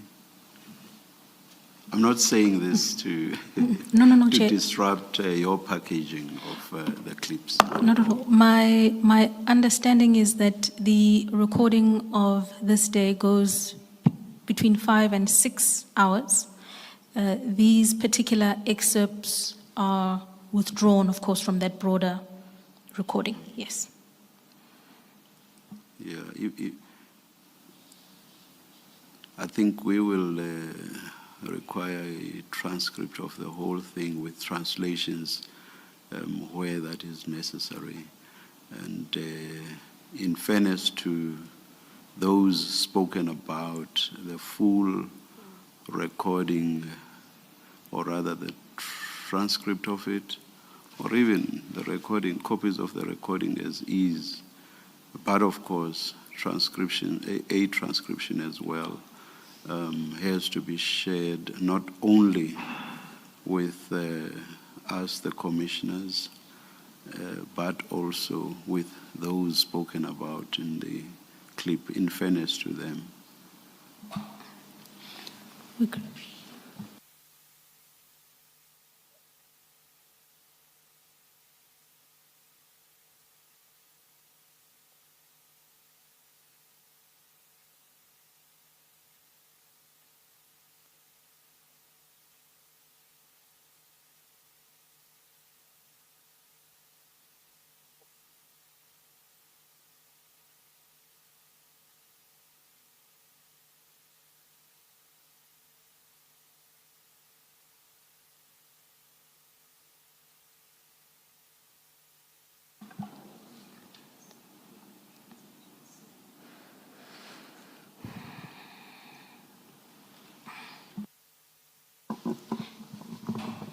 Yes, I think what we are battling with, or what we are concerned about, is that in this statement, and maybe let's go back to the subtopic on Minister Mkhunu, that in the statement there's quite a number of allegations, a list of things that are attributed to Mr. Mokgotsi as having said about the minister, about Minister Mkhunu, and so and those are now on record.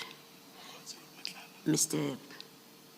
Madlanga said about Minister Mkhunu, and those are now a matter of public record because the witnesses testified to them. The point of these audio recordings is to confirm that which is said in the statement. And I understand that because it's long, you're trying to be efficient, and so you've selected, but I think it does carry the risk of visiting an unfairness to the people that are spoken about, because some serious allegations are being made here. For example, in his statement 95, the witness says he told us that the minister engaged state security on his behalf and utilized grabber machines in order to pick up identities of sub-officials investigating him. That's not one of the clips you've played. And I do have a concern that those kind of allegations that have been said to be in the clip may well be represented as if they were not in the clip because they were not played. You may not be in a position to deal with it now, but I think it's being raised to say you do need to have a plan to deal with them. Thank you. Commissioner, indeed, due to the length of the interview itself and the vast number of allegations that were made against numerous individuals, I'll say that what is being presented here today is a small sample, attempting at least to provide that fairness for witness C to speak directly to a recording where he made serious allegations. But in order to attend to all of the allegations would take admittedly an inordinate amount of time and would require a further extraction process back from the original large recording into a short recording, and for that to be. So this was, I would say, an exercise at attempting to respond to some of the most serious allegations where the recording was the most clear. Yes.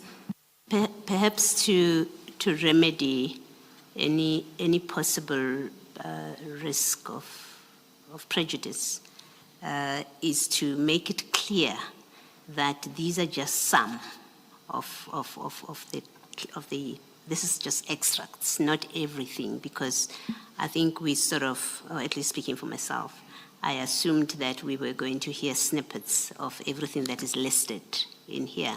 If that was not the intention, I think it should be clear so that there's no misunderstanding that he did not testify to material that's not on the recording. Then the way you fix it is to say this is just a sample. Is that Yes, doable? yes. I can confirm, Chairperson and Commissioners, that the excerpts being played here today are a sample from the broader and larger recording that emanated from the informal discussion of that day, and not the totality of subject matter pertaining to the individuals. Yes. And meaning that anything that you are not playing but that is contained in the statement, it doesn't mean it's not in the recording. It doesn't mean it's not in the recording or addressed in the recording, but will certainly be part of the transcription that will be provided in due course. Thank you. Thank you, Commissioner Baloy.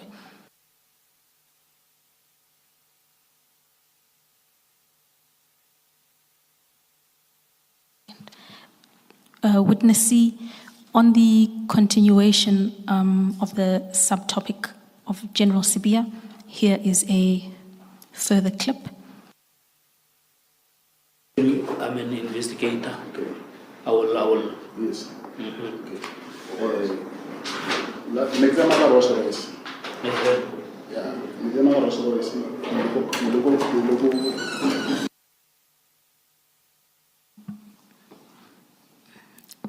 Just in the routine form, please identify the individuals whose voices we hear.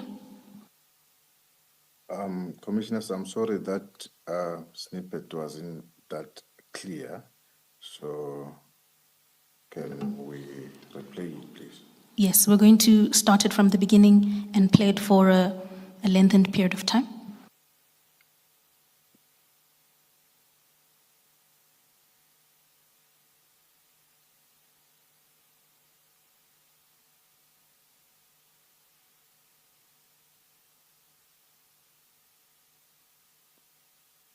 So then I'm an investigator. I will. Yes. Next time I was arrested. Yeah. Next time I was arrested. Neighbor at Mama Haiwa Bushimani Nanya. Party that you don't be suspicious and everything. Yes. So neighbor party then neighbor Mama was arrested. Yeah. Then got the party in 300,000. And then the other. Yeah. The first person who spoke, who says something about investigator, who is that? The first person who said as an investigator, it was witness A. The second? The second person, it was Mr. Madlanga himself when he's responding that he was driving in a Rolls Royce when he went to the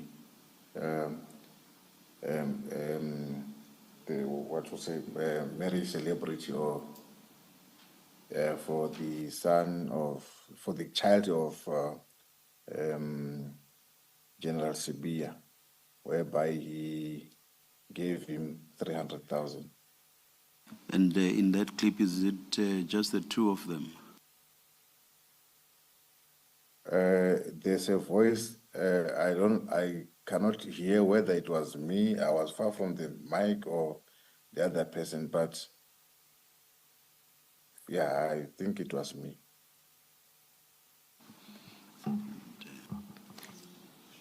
Thank you. Witness C.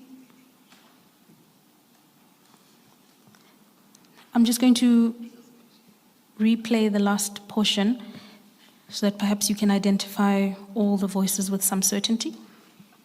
Okay.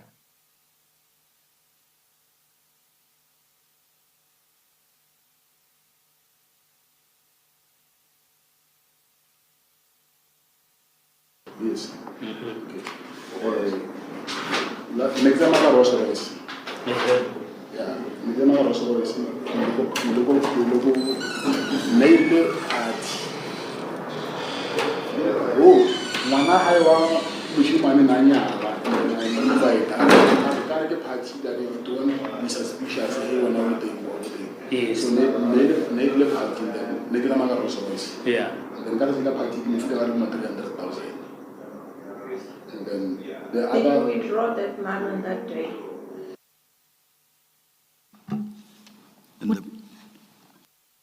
Please go ahead, Ms. Mustachasedi. Thank you, Chairperson. Witness C, I was going to ask, having heard the clip for the second time, are you able to identify any other voice in addition to that of Mr. Madlanga and Witness A, as you've identified? Yes, there is a voice of Witness A when Witness B, when she wanted a clarity as to whether did he withdraw that money on that day or not. And please explain to the Commission the reference to the money. What is its significance or role in the context of the recording we've heard? It is the part where it shows that Mr. Madlanga also supported General Sibiya when his son was getting married. And the significance of the reference to a Rolls Royce?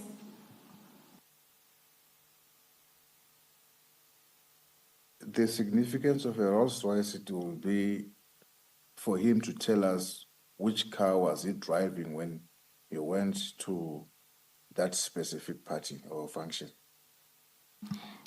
And finally, Witness C, the reference to a party, is that the reference to the wedding celebration that you earlier mentioned? That is correct, yes. And this is, according to your evidence, the wedding celebration of the son of General Sibiya. Is that correct? That is correct, yes. Thank you, Witness C. In this clip, do we get a response to Witness B's question as to whether the money Mr. Madlanga is referring to had been withdrawn by Mr. Madlanga? Indeed, Chairperson, there is a response. We just cut it there for brevity, but I've asked Mr. Michaels to continue. Yes. All right, thank you. Yeah, but and the withdrawal being a withdrawal the same day. Please continue. 300,000. And then the Did other. you withdraw that man on that day? Yeah, but remember, I will withdraw maybe 500, and then maybe you can say 300, and then it's going to show, yeah. So, le tema Rolls Royce ke mo file ba 300 to contribute for lenyalo, and then hape go hopola ne ke ile le go you want. Okay. Witness C, could you please summarize for the Commission what was stated in that portion of the recording, including the utterances in vernacular? Thank you, Commissioners. Yes, he confirmed that he had withdrawn the money on that day, but not specifically 300,000, but he withdrew an amount of 500,000, but gave General Sibia an amount of 300,000. And just to confirm, this amount of 300,000 was given or handed over at the wedding celebration that you've earlier mentioned. Is that correct? That is correct, Commissioners.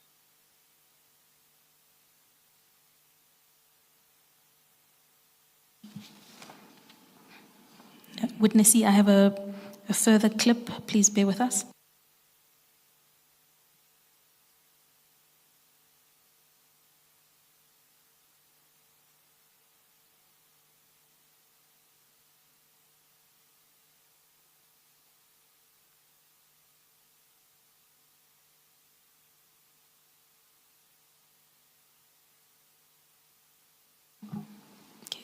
Witness C, in the continuance of our sub-theme, this will be the final audio clip.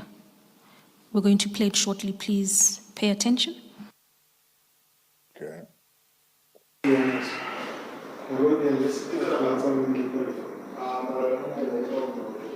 So Yana is someone who, when you mention money, he stops everything. Because I remember when they gave him money inside his office. Witness C, in the routine form, please identify the voice that we've heard. The voice that we have heard is that of Mr. Madlanga.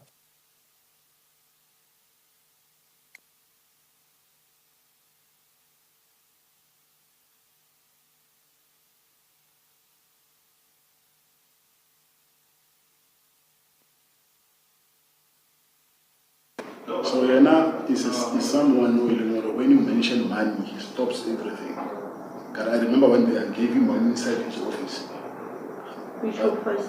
His office, commission, national office. When was that? That's last year, I think.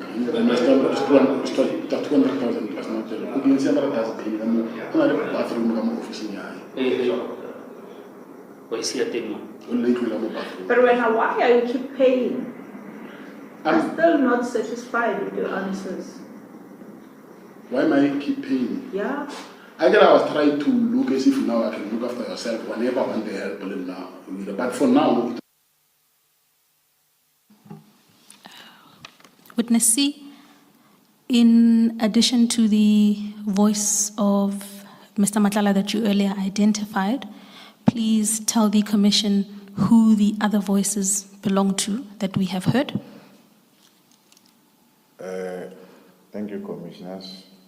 The voice that we can clearly hear there, it's that of Witness B, the one who's saying she is not satisfied with his answers as to why would you keep on paying. And Witness C, several aspects of some portions of the clip are in vernacular.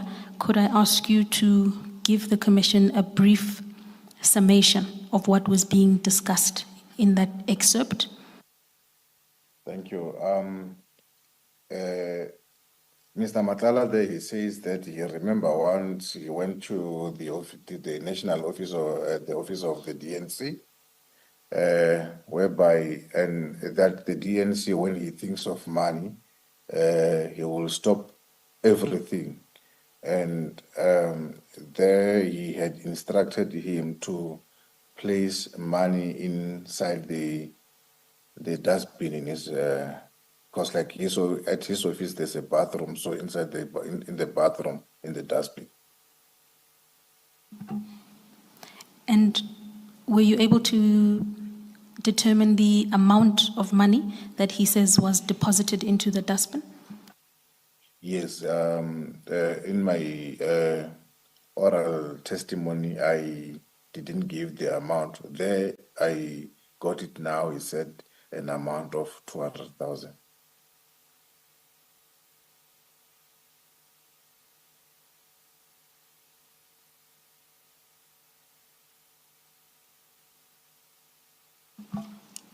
Thank you, Witness C. Chairperson, that's the extent of the recordings that we intended to play and the extent of our questions on this subject for witness C. I was hoping to hear about the impalas.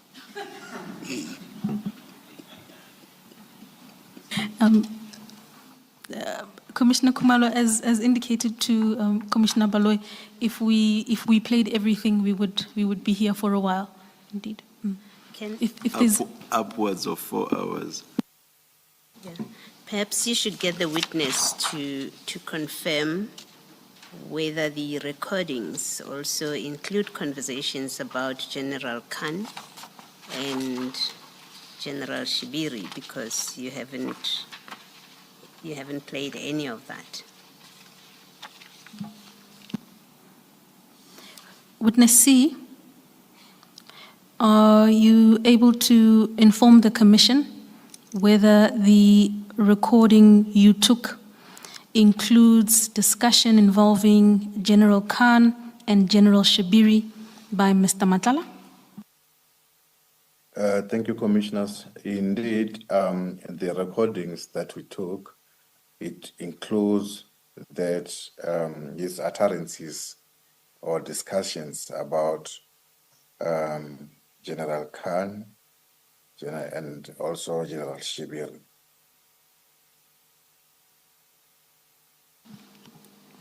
Can we confirm with you, Ms. Matlasedi, that you will provide a transcript of what is set out in this statement as part of the conversation, the chats, and that transcript will be publicly available? Can we confirm that as part of the record of the Commission? We can confirm that, Commissioner Baloy, subject, of course, to the fact that certain utterances in the transcript would reveal the identity of the 3 witnesses we've identified as A, B, and C, and so that might very well need to be redacted, as well as where the information relayed by Mr. Madlanga relates to ongoing criminal investigations, which are at a sensitive stage and couldn't be disclosed. But outside of those exceptions, I confirm. Thank you. Witness C, I just need you to confirm something for me, because we may never get this opportunity again. Do you have your statement in front of you, your written statement? Yes, Commissioner Khumalo, I do have. Please go to page 30 and tell me once you're there. I'm at page 30, Commissioner. Yes. Can you just confirm for us, when we listen to these recordings on our own, that what is set out in paragraphs 92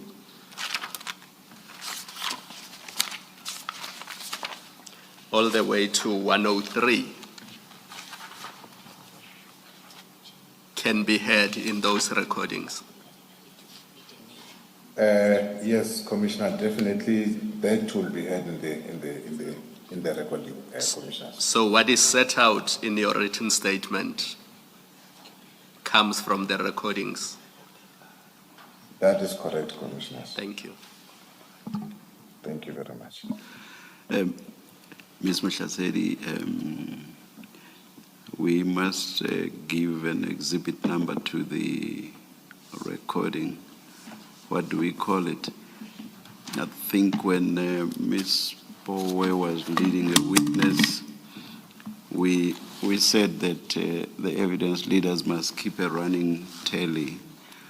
Do we have that readily available so as to continue on that and give this an exhibit number?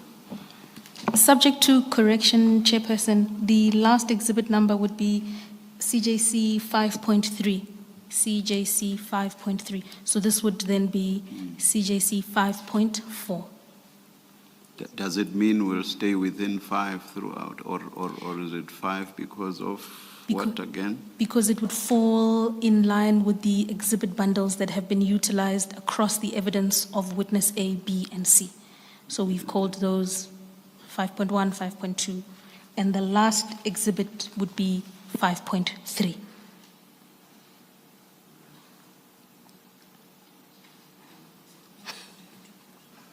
Yes, okay. Yes, but please allow me an opportunity to confirm that and consider a more effective name if I'm incorrect about the sequencing. Thank you. For later.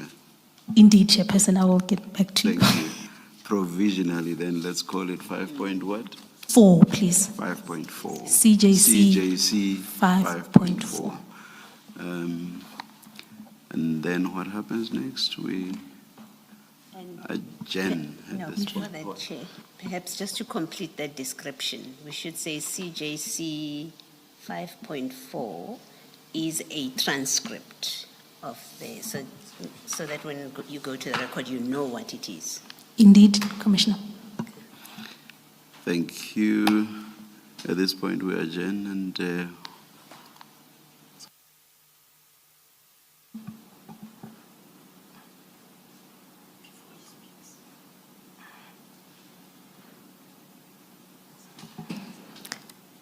Thank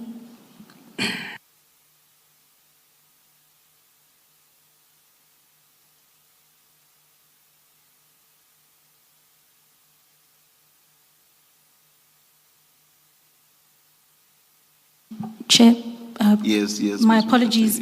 Might I thank Witness C before I hand over to you to advise the public on the proceedings tomorrow? Let me do that. Witness C, thank you very much.